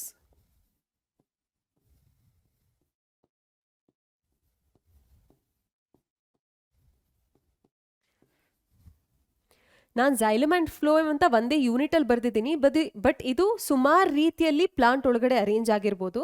ಅದನ್ನು ನಾವು ನೆಕ್ಸ್ಟ್ ಸೆಷನಲ್ಲಿ ಕಲ್ತ್ಕೊಳ್ಳೋಣ. ಸದ್ಯಕ್ಕೆ ನಿಮಗೆ ಬೇಕಾಗಿರೋದು ವ್ಯಾಸ್ಕ್ಯುಲರ್ ಟಿಶ್ಯೂ ಸಿಸ್ಟಮ್ ಅಂದರೆ ಏನಂತ. ಸೊ ಝೈಲಮ್ ಅಂಡ್ ಫ್ಲೋಯಮ್ ಎಲ್ಲಿರುತ್ತೆ ಪ್ಲಾಂಟ್ ಅಲ್ಲಿ, ಅದಕ್ಕೆ ನಾವು ವ್ಯಾಸ್ಕ್ಯುಲರ್ ಟಿಶ್ಯೂ ಸಿಸ್ಟಮ್ ಅಂತ ಕರಿತೀವಿ. ಔಟರ್ಮೋಸ್ಟ್ ಲೇಯರ್ ಮತ್ತೆ ಅದ್ರ ಜೊತೆ ಅಸೋಸಿಯೇಟ್ ಆಗಿರೋ ಸ್ಟ್ರಕ್ಚರ್ಸ್ ಎಲ್ಲ ಎಪಿಡರ್ಮಲ್ ಟಿಶ್ಯೂ ಸಿಸ್ಟಮ್. ಝೈಲಮ್ ಮತ್ತೆ ಫ್ಲೋಯಮ್ ವ್ಯಾಸ್ಕ್ಯುಲರ್ ಟಿಶ್ಯೂ ಸಿಸ್ಟಮ್. ಅದನ್ನ ಬಿಟ್ಟು ಬೇರೆಲ್ಲ ಏನಿದೆ ಅದೆಲ್ಲ ಗ್ರೌಂಡ್ ಟಿಶ್ಯೂ ಸಿಸ್ಟಮ್.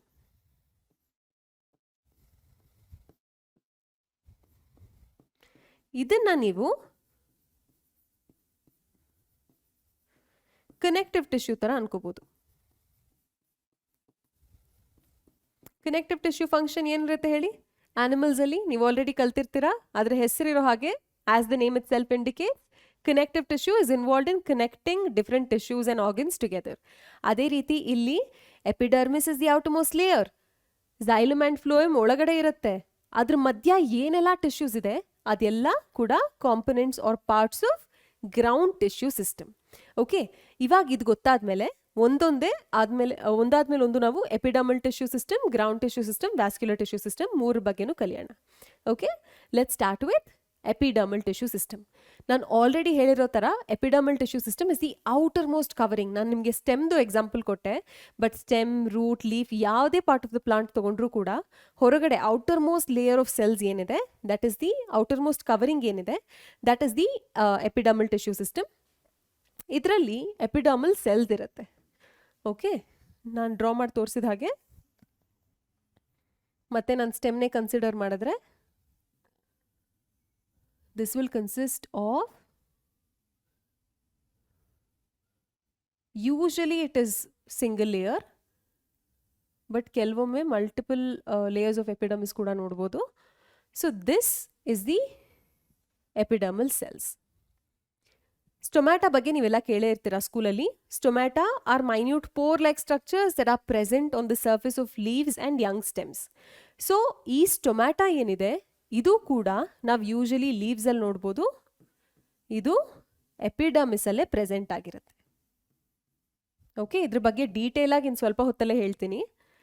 ಮತ್ತೆ coming to the epidermal appendages. Epidermal appendages ಅಂದ್ರೆ trichomes and hairs. Coming to hairs, ಇದು ರೂಟಲ್ಲೂ ಪ್ರೆಸೆಂಟ್ ಇರುತ್ತೆ, ಸ್ಟೆಮ್ಮಲ್ಲೂ ಪ್ರೆಸೆಂಟ್ ಇರುತ್ತೆ. ಓಕೆನಾ? ರೂಟಲ್ಲಿ ಎಪಿಡರ್ಮಿಸ್ ಏನು ಹೇರ್ ಬೇರ್ ಮಾಡುತ್ತೆ ಅದಕ್ಕೆ ನಾವು ರೂಟ್ ಹೇರ್ ಅಂತ ಕರಿತೀವಿ. ಈ ರೂಟ್ ಹೇರ್ ಇಲ್ಲಿ ಡ್ರಾ ಮಾಡಿ ತೋರಿಸ್ತೀನಿ. ಇದು ಒಂದು ರೂಟ್ದ ಸೆಕ್ಷನ್ ಅಂತ ತಗೊಂಡ್ರೆ, ಇದು outermost layer of cells ಇದ್ರೆ ಯೂನಿಸೆಲ್ಯುಲರ್ ರೂಟ್ ಹೇರ್, ಹಿಂಗೆ ಸ್ಮಾಲ್ ಥಿನ್ ಎಕ್ಸ್ಟೆನ್ಷನ್ಸ್ ರೂಟ್ ಹೇರ್ದು, ಇದಕ್ಕೆ ನಾವು ರೂಟ್ ಹೇರ್ ಅಂತ ಕರಿತೀವಿ. ನಿಮಗೆ ನೆನಪಿದ್ರೆ ನೀವು ಮಾರ್ಫಾಲಜಿ ಆಫ್ ಫ್ಲವರಿಂಗ್ ಪ್ಲಾಂಟ್ಸ್ ಅಲ್ಲಿ different regions of the root ಬಗ್ಗೆ ಓದಿದ್ದೀರಾ ಅಲ್ವಾ? ಅಲ್ಲಿ ಒಂದು ರೀಜನ್ ಆಫ್ ಡಿಫ್ರೆನ್ಸಿಯೇಷನ್ ಅಥವಾ ರೀಜನ್ ಆಫ್ ಮೆಚುರೇಷನ್ ಅಲ್ಲಿ ರೂಟ್ ಹೇರ್ಸ್ ಇರುತ್ತೆ. ನಿಮಗೆ ನೆನಪಿದ್ರೆ ನಿಮಗೆ ಗೊತ್ತಾಗುತ್ತೆ, ರೂಟಲ್ಲಿ outermost layer of cells, epidermal cells ಇಂದ ಎಕ್ಸ್ಟೆನ್ಷನ್ಸ್ ಬರುತ್ತೆ ಯೂನಿಸೆಲ್ಯುಲರ್, ಅದಕ್ಕೆ ನಾವು ರೂಟ್ ಹೇರ್ ಅಂತ ಕರಿತೀವಿ. ಅದ್ರದ್ದು ಫಂಕ್ಷನ್ ಏನಂದ್ರೆ ರೂಟ್ದ ಕೆಲಸನೇ ಸಾಯಿಲ್ನಿಂದ ವಾಟರ್ ಮತ್ತು ಮಿನರಲ್ಸ್ನ ಅಬ್ಸಾರ್ಬ್ ಮಾಡೋದು. ಈ ರೂಟ್ ಹೇರ್ ಇರೋದ್ರಿಂದ ಸರ್ಫೇಸ್ ಏರಿಯಾ ಇನ್ಕ್ರೀಸ್ ಆಗುತ್ತೆ, ಹಾಗಾಗಿ ಅದು ಹೆಚ್ಚು ವಾಟರ್ ಆ್ಯಂಡ್ ಮಿನರಲ್ಸ್ನ ಅಬ್ಸಾರ್ಬ್ ಮಾಡ್ಬೋದು. Okay, so root hair present ಇರುತ್ತೆ ಎಪಿಡರ್ಮಲ್ ಟಿಶ್ಯೂ ಅಲ್ಲಿ. So they help in absorption of water and minerals from the soil. ಸ್ಟೆಮ್ಮಲ್ಲಿ ಕೂಡ ನೀವು ಸುಮಾರು ಸತಿ ನೋಡಿರ್ಬೋದು, ಸ್ಟೆಮ್ಮಲ್ಲಿ ಕೂಡ ಹೇರ್ ಪ್ರೆಸೆಂಟ್ ಇರುತ್ತೆ. ಅದನ್ನ ಈ ಕಡೆಗೆ ಡ್ರಾ ಮಾಡ್ತೀನಿ, ಕನ್ಫ್ಯೂಷನ್ ಅವಾಯ್ಡ್ ಆಗಲಿ ಅಂತ. ಈಸ್ಟ್, okay, so this is the root hair. In stems ಏನಾಗುತ್ತೆ, epidermis again is the outermost layer. Stem ಇಂದ ಅರೈಸ್ ಆಗೋ ಹೇರಿಗೆ ನಾವು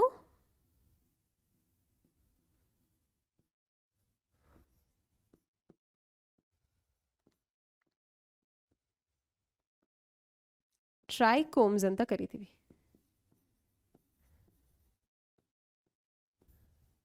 ಓಕೆ, ಇದೇ ರೀತಿ ಸ್ಟೆಮ್ಮಿಂದ ಬೇರೆ ಬೇರೆ ಎಪಿಡರ್ಮಲ್ ಸೆಲ್ಸ್ ಇಂದ ಮಲ್ಟಿ ಸೆಲ್ಯುಲರ್ ಹೇರ್ ಅರೈಸ್ ಆಗುತ್ತೆ, ಅದಕ್ಕೆ ನಾವು ಸ್ಟೆಮ್ ಹೇರ್ ಅಥವಾ ಟ್ರೈಕೋಮ್ ಅಂತ ಕರಿತೀವಿ. ಯೂಶಲಿ ಅದು ಮಲ್ಟಿ ಸೆಲ್ಯುಲರ್ ಆಗಿರುತ್ತೆ, ಆಮೇಲೆ ಅದು ಬ್ರಾಂಚ್ಡ್ ಆಗಿರ್ಬೋದು ಅಥವಾ ಅನ್ಬ್ರಾಂಚ್ಡ್ ಆಗಿರ್ಬೋದು. Most commonly it is unbranched. ಅದು ಸಾಫ್ಟ್ ಆಗೋಣ ಇರ್ಬೋದು ಫೀಲ್ ಮಾಡೋಕ್ಕೆ, ಅಥವಾ ಗಟ್ಟಿಯಾಗಿ ಸ್ಟಿಫ್ ಆಗೂ ಇರ್ಬೋದು. ಕೆಲವೊಮ್ಮೆ ಅದು ಸೆಕ್ರೀಟ್ರಿ, ಅದೇನಾದರೂ ಸಬ್ಸ್ಟೆನ್ಸಸ್ನ ಸೆಕ್ರೀಟ್ ಮಾಡ್ಬೋದು. ಯೂಶಲಿ ಅದ್ರ ಫಂಕ್ಷನ್ ಏನಕ್ಕೆ ಅದು ಪ್ರೆಸೆಂಟ್ ಆಗಿರುತ್ತೆ, ಯಾವ್ದೆಲ್ಲ ಪ್ಲಾಂಟ್ಸ್ ಅಲ್ಲಿ ಇರುತ್ತೆ, ಅದ್ರ ಪರ್ಪಸ್ ಏನು ಅಂತಂದ್ರೆ it will prevent water loss. ನಾನು ನಿಮ್ಗೆ ಹೇಳ್ದಂಗೆ ಸ್ಟೆಮ್ಮಲ್ಲಿ ಕೂಡ, ಯಂಗ್ ಸ್ಟೆಮ್ಸಲ್ಲಿ ಕೂಡ ಸ್ಟೊಮ್ಯಾಟಾ ಇರ್ಬೋದಲ್ವಾ. ಸೊ ಸ್ಟೊಮ್ಯಾಟಾ ಇಂದ ವಾಟರ್ ಲಾಸ್ ಆಗುತ್ತೆ in the form of vapour by process called transpiration. So ಆ ಟ್ರಾನ್ಸ್ಪಿರೇಷನ್ ಪ್ರಿವೆಂಟ್ ಮಾಡಬೇಕಂದ್ರೆ, ಅಥವಾ ಟ್ರಾನ್ಸ್ಪಿರೇಷನ್ ಮೂಲಕ ಆಗೋ ವಾಟರ್ ಲಾಸ್ನ ಪ್ರಿವೆಂಟ್ ಮಾಡಬೇಕಂದ್ರೆ ಈ ಟ್ರೈಕೋಮ್ಸ್ ಅದಕ್ಕೆ ಹೆಲ್ಪ್ ಮಾಡುತ್ತೆ. Okay, so that is about the trichomes. So what about these epidermal cells? ಹೆಂಗಿದೆ ಎಪಿಡರ್ಮಲ್ ಸೆಲ್ಸ್? ನೀವು ಸ್ಟ್ರಕ್ಚರ್ ಆಲ್ರೆಡಿ ನೋಡ್ಬೋದು. It is made up of elongated compactly arranged cells. That is a continuous layer. In between ಇವೆಲ್ಲೂ intercellular spaces ಏನೂ ನೋಡ್ತಾ ಇಲ್ಲ.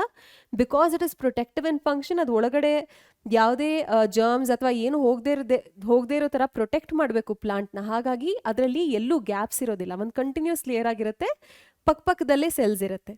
Okay, usually ನಾನು already ಹೇಳಿದ ಹಾಗೆ usually it is single layered, but sometimes you can see in some plants there is more than one layer of epidermis also, and they are parenchymatous cells. So ಈ epidermal cells ಅಲ್ಲಿ obviously since they are parenchymatous, small amount of cytoplasm ಇದ್ದೇ ಇರುತ್ತೆ. They are living cells, and this cytoplasm links the cell wall. Okay, let me draw one cell here. So ಇದನ್ನ ನಾವು cell wall ಅಂತ ತಗೊಂಡ್ರೆ,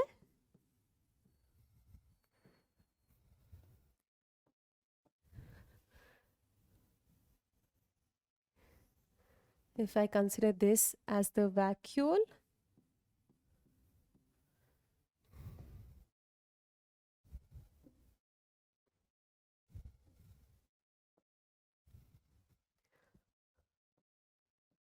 the cytoplasm that is present here, let's say this is the nucleus, this cytoplasm will link the cell wall to the membrane of the vacuole. That is what that sentence means. Small amount of cytoplasm ide ee cells alli that will link the cell wall to the large central vacuole that is present in plant cells. Okay, parenchyma alli it is the living cell, nucleus irutte, cytoplasm irutte. Cytoplasm swalpane ide, peripheral ide. Our cytoplasm is acting like a link between the cell wall and the vacuole. Okay, ಮತ್ತೆ ಕೆಲವೊಮ್ಮೆ ಈ ಎಪಿಡರ್ಮಿಸ್ದು ಹೊರಗಡೆಗೆ, outer surface of the epidermal cells ಒಂದು waxy layer deposition ನಾವು ನೋಡ್ಬೋದು. ಅದಕ್ಕೆ ನಾವು ಕ್ಯೂಟಿಕಲ್ ಅಂತ ಕರಿತೀವಿ. So cuticle is a ವ್ಯಾಕ್ಸಿ layer that is present on the outer surface of the epidermis. ಇದನ್ನ ಸ್ಟೆಮ್ ಅಂತ ತಗೊಂಡ್ರೆ ಇಲ್ಲಿ ಪ್ರೆಸೆಂಟ್ ಆಗಿರ್ಬೋದು. ಯೂಶಲಿ ಕ್ಯೂಟಿಕಲ್ನ ನಾವು ಲೀಫಲ್ಲಿ ನೋಡ್ತೀವಿ. ಓಕೆ, ಸೊ ಇದ್ರದ್ದು ಫಂಕ್ಷನ್ ಏನಂದರೆ, ಅದು ಒಂದು ಥಿಕ್ ವ್ಯಾಕ್ಸಿ ಲೇಯರ್ ಇರೋದ್ರಿಂದ ಅದು ಟ್ರಾನ್ಸ್ಪಿರೇಷನ್ನ ರೆಡ್ಯೂಸ್ ಮಾಡುತ್ತೆ. ಸೊ ವಾಟರ್ ಲಾಸ್ ಆಗುತ್ತಲ್ವ ಟ್ರಾನ್ಸ್ಪಿರೇಷನಿಂದ, ಕ್ಯೂಟಿಕಲ್ ಇರೋದ್ರಿಂದ ಆ ಟ್ರಾನ್ಸ್ಪಿರೇಷನ್ ರೇಟ್ನ ರೆಡ್ಯೂಸ್ ಮಾಡುತ್ತೆ. So it prevents water loss. ಆಮೇಲೆ ನಾನು ಹೇಳಿದ ಹಾಗೆ ಕ್ಯೂಟಿಕಲ್ನ ಯೂಶಲಿ ನಾವು ಲೀಫಲ್ಲಿ ನೋಡ್ತೀವಿ, ಯಂಗ್ ಸ್ಟೆಮ್ಸಲ್ಲಿ ಕೂಡ ನೋಡ್ಬೋದು. ಬಟ್ ರೂಟ್ಸಲ್ಲಿ ಕ್ಯೂಟಿಕಲ್ಸ್ ಪ್ರೆಸೆಂಟ್ ಇರೋದಿಲ್ಲ.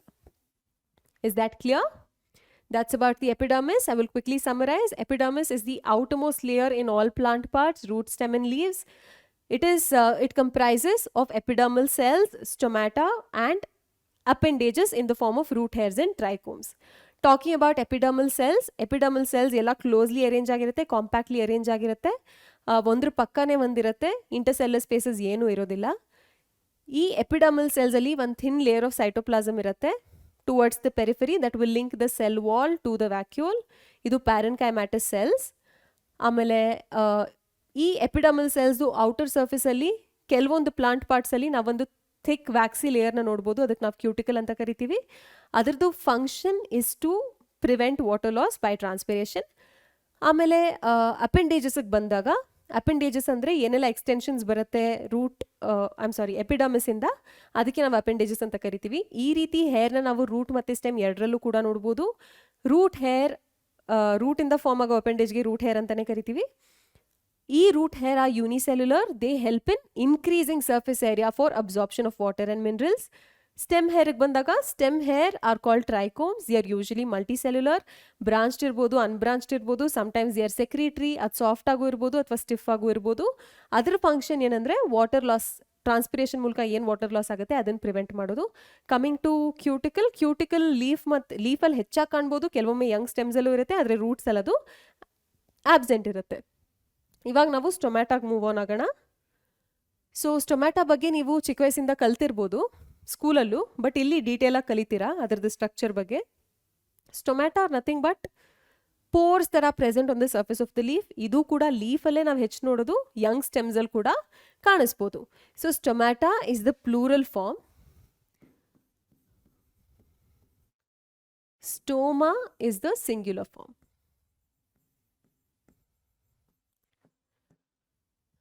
ಎಷ್ಟೊಂದು ಪೋರ್ಸ್ ಇರುವಾಗ ಅದಕ್ಕೆ ಸ್ಟೊಮ್ಯಾಟಾ ಅಂತ ಕರಿತೀವಿ, ಒನ್ ಇಂಡಿವಿಜುವಲ್ಗೆ ಸ್ಟೋಮಾ ಅಂತ ಕರಿತೀವಿ. ಓಕೆನಾ? So this is present in the epidermis of the leaves. Okay, ಆಮೇಲೆ ಇದ್ರದ್ದು ಫಂಕ್ಷನ್ ಏನಂದರೆ, ಇವಾಗ ಎಕ್ಸ್ಚೇಂಜ್ ಆಫ್ ಗ್ಯಾಸಸ್ ಆಗಬೇಕಂದ್ರೆ ಪ್ಲಾಂಟ್ಗೆ ಫೋಟೋಸಿಂಥಸೈಸ್ ಮಾಡೋಕ್ಕೆ ಕಾರ್ಬನ್ ಡೈಆಕ್ಸೈಡ್ ಬೇಕು. ಸೊ ಅದು ಅಟ್ಮಾಸ್ಫಿಯರಿಂದ ಕಾರ್ಬನ್ ಡೈಆಕ್ಸೈಡ್ ತಗೋಬೇಕು. End product of photosynthesis oxygen produce ಮಾಡುತ್ತೆ, ಅದನ್ನು ಹೊರಗಡೆ ಅಟ್ಮಾಸ್ಫಿಯರ್ಗೆ ರಿಲೀಸ್ ಮಾಡಬೇಕು.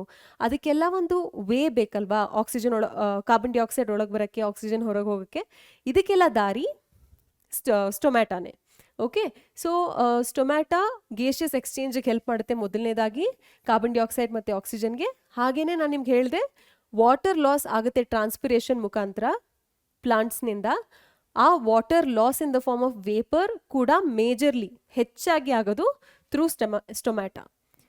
ಸೊ ನಾನು ಪೋರ್ಸ್ ಅಂತ ಹೇಳಿದೆ, they are like holes, tiny holes ಥರ ಪ್ರೆಸೆಂಟ್. ಬಟ್ ಈ ಹೋಲ್ಸ್ ಯಾವಾಗಲೂ ಫಾರ್ ಎವರ್ ಓಪನ್ ಆಗೇ ಇರಲ್ಲ. ಈ ಹೋಲ್ಸ್ಗೆ ಎಬಿಲಿಟಿ ಇದೆ ಓಪನ್ ಆಗೋಕ್ಕೆ, ಬೇಕಾದಾಗ ಓಪನ್ ಆಗುತ್ತೆ, ಯಾವಾಗ ಕಡಿಮೆ ಮಾಡಬೇಕು ಅದನ್ನು ಓಪನಿಂಗ್ನ ಪೋರ್ನ ಕ್ಲೋಸ್ ಮಾಡುತ್ತೆ.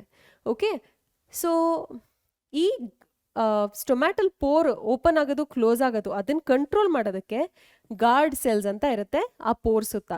ನಿಮಗೆ ಗೊತ್ತಿರೋ ಹಾಗೆ ಸೆಕ್ಯೂರಿಟಿ ಗಾರ್ಡ್ಸ್ ಎಲ್ಲ ಇರ್ತಾರೆ ಅಲ್ವಾ ಮನೆಗಳಿಗೆ, ಆಫೀಸ್ಗಳಿಗೆಲ್ಲ. ಅವ್ರ ಕೆಲಸ ಏನು, ಯಾರು ಒಳಗೆ ಹೋಗ್ತಾರೆ ಹೊರಗೆ ಹೋಗುತ್ತಾರೆ ಅದನ್ನು ಮಾನಿಟರ್ ಮಾಡೋದು. ಅದೇ ರೀತಿ ಈ ಪ್ಲಾಂಟ್ಸಲ್ಲಿ ಕೂಡ ಎಪಿಡಮಿಸಲ್ಲಿ ಇರೋ ಸ್ಟೊಮ್ಯಾಟಲ್ ಪೋರ್ನ ಓಪನ್ ಆಗಿರುತ್ತಾ ಕ್ಲೋಸ್ ಆಗಿರುತ್ತಾ ಅನ್ನೋದನ್ನ ಗಾರ್ಡ್ ಮಾಡೋದಕ್ಕೆ ಗಾರ್ಡ್ ಸೆಲ್ಸ್ ಅಂತ 2 ಸೆಲ್ಸ್ ಇರುತ್ತೆ. So this guard cells are always in pairs. ಅದು 2 ರೀತಿ ಶೇಪಲ್ಲಿ ಇರ್ಬೋದು. They can be bean shaped as you can see here. ಇಲ್ಲಿ ನೋಡಿ, ಇದು ಒಂದು ಗಾರ್ಡ್ ಸೆಲ್, ಇದು ಒಂದು guard cell. Guard cell 1, guard cell 2. ಇದು you can see in dicot plants. Guard cells are bean shaped or kidney shaped, whereas in monocot plants such as grasses, they are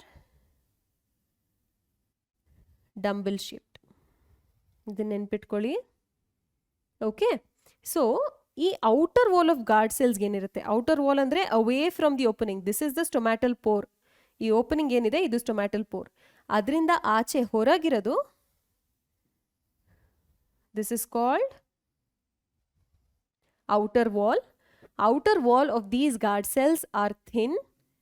Inner walls are highly thickened. ಇದು ಹೆಂಗೆ open ಆಗುತ್ತೆ close ಆಗುತ್ತೆ ಇದು ನೀವು transport and plants ಅನ್ನೋ ಒಂದು ಚಾಪ್ಟರಲ್ಲಿ ಕಲ್ತ್ಕೋತೀರಾ. So ಇವಾಗ ಬರೀ ಅದರ ಸ್ಟ್ರಕ್ಚರ್ ಅಷ್ಟೇ ನಿಮಗೆ ಗೊತ್ತಾಗಬೇಕಾಗಿದೆ. ಎಕ್ಸಾಕ್ಟ್ಲಿ ಹೆಂಗೆ ಕಂಟ್ರೋಲ್ ಮಾಡುತ್ತೆ ಓಪನಿಂಗ್ ಕ್ಲೋಸಿಂಗ್ ಅದೆಲ್ಲ ನಾವು ಬೇರೆ ಇನ್ನೊಂದು ಚಾಪ್ಟರಲ್ಲಿ ಕಲಿಯೋಣ. ಓಕೆನಾ? So outer walls are thin, inner walls are highly thickened. ಈ guard cells are epidermal cells. Normally epidermal cells parenchymatous cells ಆಗಿರುತ್ತೆ. ಎಪಿಡಮಲ್ ಸೆಲ್ಸ್ ಅಲ್ಲಿ ನಾರ್ಮಲಿ ಕ್ಲೋರೋಪ್ಲಾಸ್ಟ್ ಇರೋದಿಲ್ಲ, ಆದರೆ ಈ ಗಾರ್ಡ್ ಸೆಲ್ಸ್ ಅಲ್ಲಿ ಕ್ಲೋರೋಪ್ಲಾಸ್ಟ್ ಇರುತ್ತೆ. So with in these guard cells you can find chloroplast.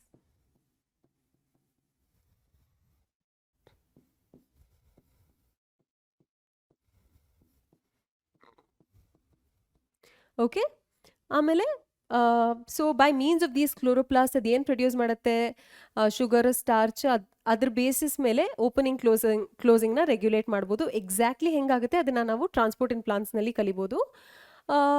ಕೆಲವೊಮ್ಮೆ ಏನಾಗುತ್ತಂದರೆ ಈ ಗಾರ್ಡ್ ಸೆಲ್ಸ್ ಏನಿರುತ್ತೆ ಅದ್ರ ಇಮಿಡಿಯೇಟ್ಲಿ ಹತ್ತಿರದಲ್ಲಿ in the vicinity of guard cells. So ಇದೊಂದು ಎಪಿಡರ್ಮಿಸ್ದು ಸರ್ಫೇಸ್ ನೀವು ನೋಡ್ತಾ ಇರೋದು, ಇದು guard cells. Guard cells immediate ಪಕ್ಕದಲ್ಲಿ ಏನೆಲ್ಲ ಸೆಲ್ಸ್ ಇರುತ್ತೆ, like whatever I'm highlighting right now. See, ನಾನು ಔಟ್ಲೈನ್ ಏನು ಬರಿತಾ ಇದ್ದೀನಿ, ಈ ಎಲ್ಲ ಸೆಲ್ಸು ಇದು ಸ್ಪೆಷಲೈಸ್ಡ್ ಆಗಿ ಅದರ ಶೇಪ್ ಸ್ವಲ್ಪ ಚೇಂಜ್ ಮಾಡ್ಕೊಳ್ಳುತ್ತೆ. ಆ ಸೆಲ್ಸ್ಗೆ ನಾವು ಸಬ್ಸಿಡರಿ ಸೆಲ್ಸ್ ಅಂತ ಕರಿತೀವಿ. ಓಕೆನಾ? ಸೊ ಇದು ಗಾರ್ಡ್ ಸೆಲ್ಸ್ ಇಮಿಡಿಯೇಟ್ಲಿ ಪಕ್ಕ ಇರೋ ಸೆಲ್ಸು ಕೂಡ ಎಪಿಡರ್ಮಲ್ ಸೆಲ್ಸ್.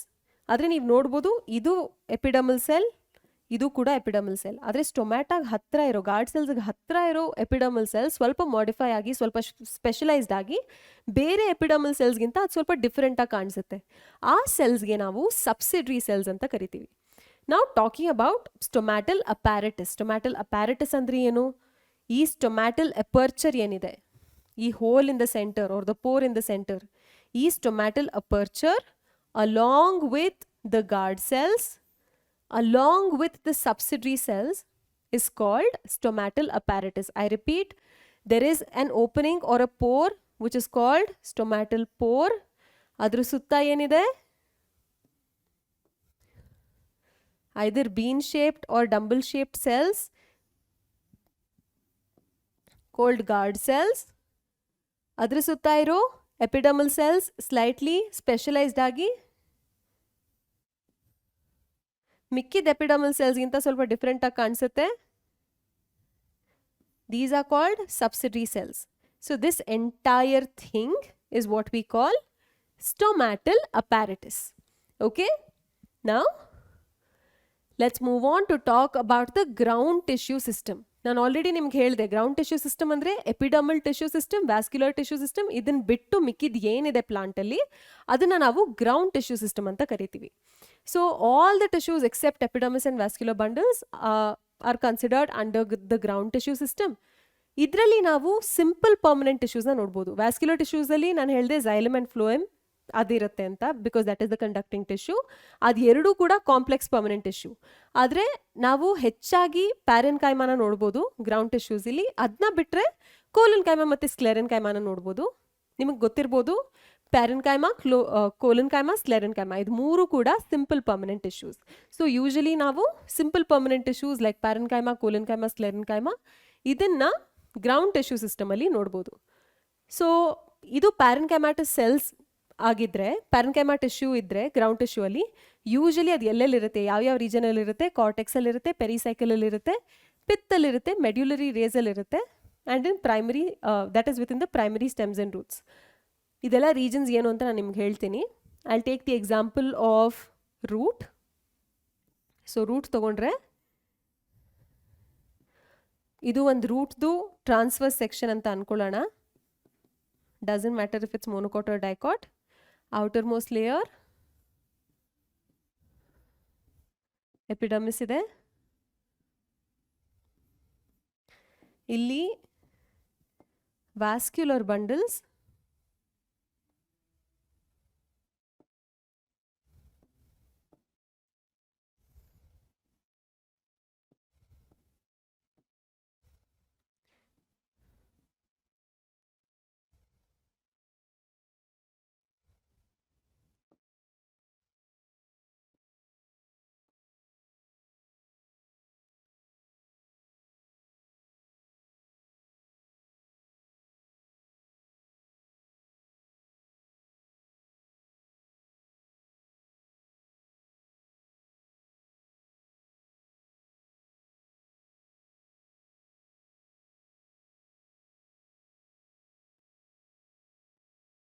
ಈ ಪಿಂಕಲ್ಲಿ ಬರ್ದಿರೋದೆಲ್ಲ ಫ್ಲೋಯಮ್ ಮತ್ತು ಗ್ರೀನಲ್ಲಿ ಬರ್ದಿರೋದೆಲ್ಲ ಝೈಲಮ್. ಅಂದರೆ ಇದು ವ್ಯಾಸ್ಕ್ಯುಲರ್ ಬಂಡಲ್ಸ್ ಆಯಿತು ಅಲ್ವಾ? So this will be part of the vascular tissue system. And what ever outermost layer ನಾನು ಇಲ್ಲಿ ಡ್ರಾ ಮಾಡಿದ್ದೀನಿ, this is the epidermis and this is part of the epidermal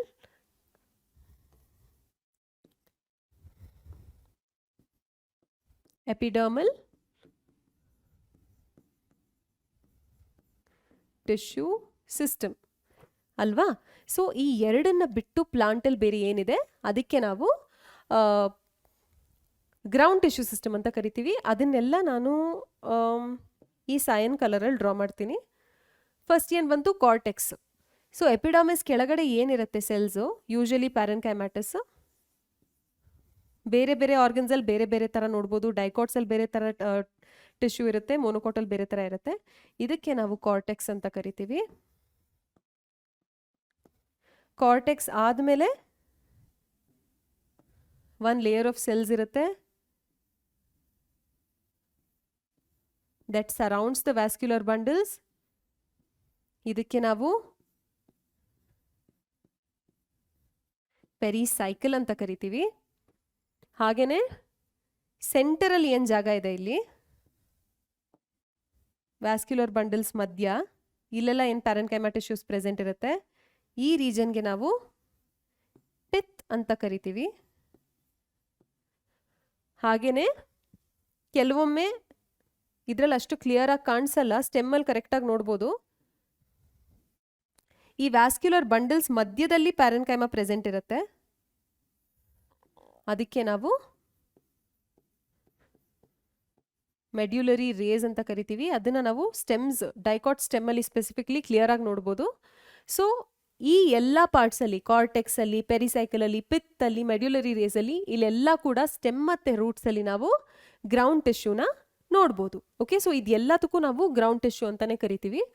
ಮತ್ತು ಲೀವ್ಸಿಗೆ ಬಂದಾಗ ನೀವು ಇದು ಒಂದು ಲೀಫ್ ಅಂತ ತೊಗೊಂಡ್ರೆ, ಫಾರ್ ಎಕ್ಸಾಂಪಲ್ ಇದು ಒಂದು ಲೀಫ್ ಅಂತ ತೊಗೊಂಡ್ರೆ, this junction if you consider it as the midrib, ನೀವೊಂದು ಸೆಕ್ಷನ್ ಈ ರೀತಿ ಮಾಡಿದಾಗ, ಈ ರೀತಿ ಸೆಕ್ಷನ್ ನೀವು ಲೀಫ್ದು ತೊಗೊಂಡಾಗ ಅದು ಹಿಂಗೆ ಕಾಣಿಸುತ್ತೆ. ಮೇಲ್ಗಡೆ ಒಂದು ಲೇಯರು, ಕೆಳಗಡೆ ಲೇಯರ್. ಇದು ಮೇಲ್ಗಡೆ ಪಾರ್ಟ್ ಆಫ್ ದ ಲೀಫ್, ಇದು ಅಪ್ಪರ್ ಎಪಿಡರ್ಮಿಸ್, ಇದು lower epidermis. Centrally vascular bundles ಇರುತ್ತೆ ನಮಗೆ, ಝೈಲಮ್ ಮತ್ತು ಫ್ಲೋಯಮ್ ಸೆಂಟರಲ್ಲಿ ಇರುತ್ತೆ. ಈ ಎಪಿಡರ್ಮಲ್ ಟಿಶ್ಯೂ ಮತ್ತು ವ್ಯಾಸ್ಕ್ಯುಲರ್ ಟಿಶ್ಯೂ ಇದು ಎರಡರ ಮಧ್ಯ you can find cells that have a lot of chloroplast and are involved in photosynthesis. ಇದಕ್ಕೆ ನಾವು ಮೀಸೋಫಿಲ್ ಅಂತ ಕರಿತೀವಿ. ಇಲ್ಲಿ thin walled chloroplast containing parenchyma cells ಇರುತ್ತೆ, ಅದಕ್ಕೆ ನಾವು ಮೀಸೋಫಿಲ್ ಅಂತ ಕರಿತೀವಿ. ಇದ್ರ ಎಲ್ಲದ್ರ ಬಗ್ಗೆನೂ ನಾವು ಡೀಟೇಲ್ ಆಗಿ ನೆಕ್ಸ್ಟ್ ಕ್ಲಾಸಲ್ಲಿ ಕಲ್ತ್ಕೋತೀವಿ. ಇವಾಗ ಸದ್ಯಕ್ಕೆ ನಿಮಗೆ ಈ ಟರ್ಮ್ಸ್ ಎಲ್ಲ ಏನಂತ ಅರ್ಥ ಆಗಲಿ ಅಂತ ನಾನು ಡ್ರಾ ಮಾಡಿ ತೋರಿಸಿದ್ದೀನಿ. But exactly root stem and ಲೀವ್ಸಲ್ಲಿ ಯಾವ ಪಾರ್ಟಲ್ಲಿ ಯಾವ ಟಿಶ್ಯೂ ಇರುತ್ತೆ ಇದನ್ನೆಲ್ಲ ಇನ್ ಡೀಟೇಲ್ ನಾವು ನೆಕ್ಸ್ಟ್ ಕ್ಲಾಸಲ್ಲಿ ಕಲಿಯೋಣ. Okay, for now remember, mesophyll is the ground tissue present in leaves. It comprises of cells that contain chloroplast and it is majorly involved in photosynthesis. ಮಿಕ್ಕಿದೆಲ್ಲ ಅರ್ಥ ಆಗಿದೆ ಅಂತ ಅನ್ಕೋತೀನಿ. Now let's move to vascular tissues. Vascular tissue system, like I already said, comprises of xylem and phloem. So xylem and phloem ಏನು, ಅದೆರಡು conducting tissue, food ಅಥವಾ water conduct ಮಾಡುತ್ತೆ. ಹಾಗೆಯೇ ಅದು complex permanent tissues. So depending upon xylem ಮತ್ತು phloem ಆ plant ಪಾರ್ಟಲ್ಲಿ ಹೆಂಗೆ arrange ಆಗಿದೆ, ಬೇರೆ ಬೇರೆ ರೀತಿಯ ವ್ಯಾಸ್ಕ್ಯುಲರ್ ಬಂಡಲ್ಸ್ನ ನಾವು ನೋಡ್ಬೋದು. ವ್ಯಾಸ್ಕ್ಯುಲರ್ ಬಂಡಲ್ಸ್ ಅಂದರೆ ಝೈಲಮ್ ಮತ್ತು ಫ್ಲೋಯಮ್ ಒಟ್ಟಿಗೆ. ಓಕೆ, ಸೊ ಒಂದು ಟೈಪ್ ಆಫ್ ಅರೇಂಜ್ಮೆಂಟ್ ಏನಂದರೆ ರೇಡಿಯಲ್ ಅರೇಂಜ್ಮೆಂಟ್. ಇವಾಗ ನಾನು ಪ್ರೀವಿಯಸ್ಲಿ ಡ್ರಾ ಮಾಡಿ ತೋರಿಸ್ತೆ ಅಲ್ವಾ, ರೂಟಲ್ಲಿ ಈ ರೀತಿ ಇರುತ್ತೆ ಅಂತ, ದಟ್ ಈಸ್ ರೇಡಿಯಲ್ ಅರೇಂಜ್ಮೆಂಟ್. ಈ ರೇಡಿಯಲ್ ಅರೇಂಜ್ಮೆಂಟಲ್ಲಿ ಝೈಲಮ್ ಮತ್ತು ಫ್ಲೋಯಮ್ಮು ಒಂದೇ ರೇಡಿಯಸಲ್ಲಿ ಇರಲ್ಲ. ಇದೊಂದು ಸರ್ಕಲ್ ಅಂತ ತೊಗೊಂಡ್ರೆ ಇದು ರೇಡಿಯಸ್ ಅಲ್ವಾ, ಇದು ಒಂದು ರೇಡಿಯಸ್ಸು, ಇದು ಒಂದು ರೇಡಿಯಸ್, ಇದು ಒಂದು ರೇಡಿಯಸ್. ಸೊ ಸೆಂಟರಿಂದ ನೀವೇನು ಔಟ್ಸೈಡ್ಗೆ ಡ್ರಾ ಮಾಡ್ತೀರಾ ಸರ್ಕಂಫರೆನ್ಸ್ಗೆ, ಇದಕ್ಕೆ ನಾವು ರೇಡಿಯಸ್ ಅಂತ ಕರಿತೀವಿ. ನೀವು ನೋಡಿದ ಹಾಗೆ ಝೈಲಮ್ ಮತ್ತು ಫ್ಲೋಯಮ್ ಎರಡು ಒಂದೇ ರೇಡಿಯಸಲ್ಲಿ ಇಲ್ಲ, ಹಾಗಾಗಿ ಇದಕ್ಕೆ ರೇಡಿಯಲ್ ಅರೇಂಜ್ಮೆಂಟ್ ಅಂತ ಕರಿತೀವಿ. ಝೈಲಮ್ ಮತ್ತು ಫ್ಲೋಯಮ್ ಬೇರೆ ಬೇರೆ ರೇಡಿಯಸಲ್ಲಿ ಇರುತ್ತೆ, ಒಂದೇ ಬಂಡಲ್ ಆಗಿ ಜಾಯಿಂಟ್ ಆಗಿರಲ್ಲ, ಸೆಪ್ರೇಟ್ ಆಗಿರುತ್ತೆ ಝೈಲಮ್ ಮತ್ತು ಫ್ಲೋಯಮ್. ನೆಕ್ಸ್ಟ್ ಏನು ಬಂದರೆ conjoint vascular bundles. So conjoint vascular bundles as opposed to radial vascular bundles, ಇದರಲ್ಲಿ ಝೈಲಮ್ ಮತ್ತು ಫ್ಲೋಯಮ್ನ ಒಂದೇ ಬಂಡಲಲ್ಲಿ ಒಂದೇ ರೇಡಿಯಸಲ್ಲಿ ನೋಡ್ಬೋದು. ಫಾರ್ ಎಕ್ಸಾಂಪಲ್, ಇದು ನಮ್ಮದು ಯಾವುದಾದ್ರೂ ಸ್ಟೆಮ್ ಸೆಕ್ಷನ್ ಅಂತ ತೊಗೊಂಡ್ರೆ, ಇಲ್ಲಿ ನೀವೇನು ಒಂದು ವ್ಯಾಸ್ಕ್ಯುಲರ್ ಬಂಡಲ್ ನೋಡ್ತಾ ಇದ್ದೀರಾ, ಅದು ಈ ರೀತಿ ಇರುತ್ತೆ.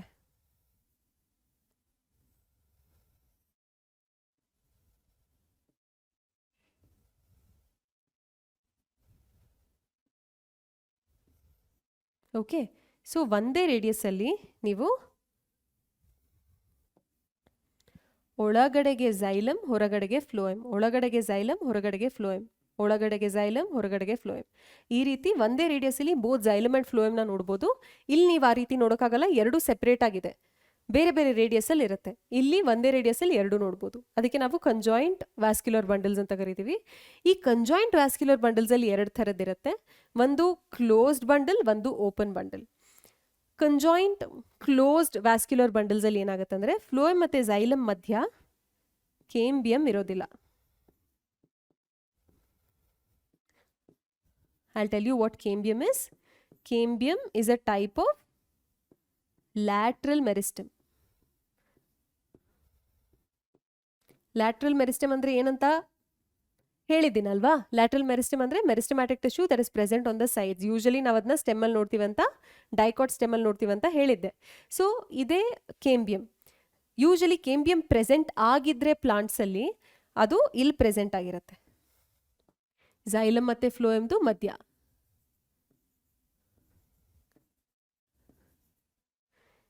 ಈ ರೀತಿ ಅಕಸ್ಮಾತ್ ಇದು ಪ್ರೆಸೆಂಟ್ ಆಗಿದ್ರೆ ಅದಕ್ಕೆ ನಾವು open type of vascular bundles ಅಂತ ಹೇಳ್ತೀವಿ. ಅದೇನಾದರೂ ಆಬ್ಸೆಂಟ್ ಆಗಿದ್ರೆ ಕ್ಲೋಸ್ ಅಂತ ಹೇಳ್ತೀವಿ.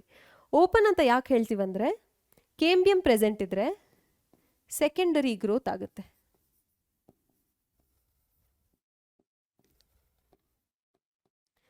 ಇವಾಗ ಈ ಸ್ಟೆಮ್ ಸೆಕ್ಷನಲ್ಲಿ ಕೇಂಬಿಯಂ ಪ್ರೆಸೆಂಟ್ ಇದೆ ಅಲ್ವಾ? ನಾನು ಪಿಂಕ್ ಕಲರಲ್ಲಿ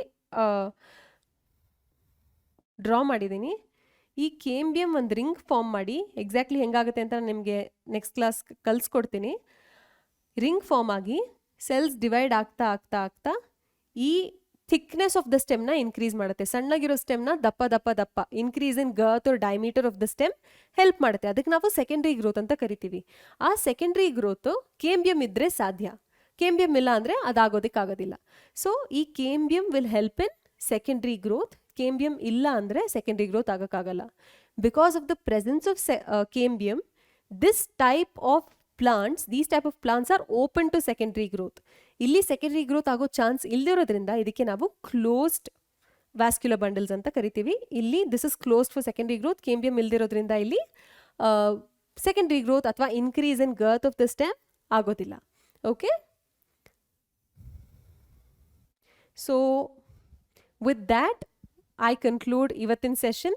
ಹೋಪ್ಫುಲಿ ಬೆಳಗಿಂದ ಅವಾಗಿಂದ ಏನು ಕಲ್ತಿದ್ದೀವಿ ನಿಮ್ಗೆ ಅರ್ಥ ಆಗಿದೆ ಕಂಪ್ಲೀಟ್ಲಿ ಅಂತ ಅನ್ಕೋತೀನಿ. ನೆಕ್ಸ್ಟ್ ಕ್ಲಾಸಿಗೆ ಬರೋ ಮುಂಚೆ ಇವತ್ತೆಲ್ಲ ಏನು ಕಲ್ತಿದ್ದೀರಾ ಅದನ್ನು ಕರೆಕ್ಟಾಗಿ ಓದ್ಕೊಂಡು ಬನ್ನಿ. ಮುಂದಿನ ಪಾರ್ಟ್ ಅರ್ಥ ಆಗೋದಕ್ಕೆ ನಿಮಗೆ ಈಸಿ ಆಗುತ್ತೆ. So with this I sign off from today's session. See you soon.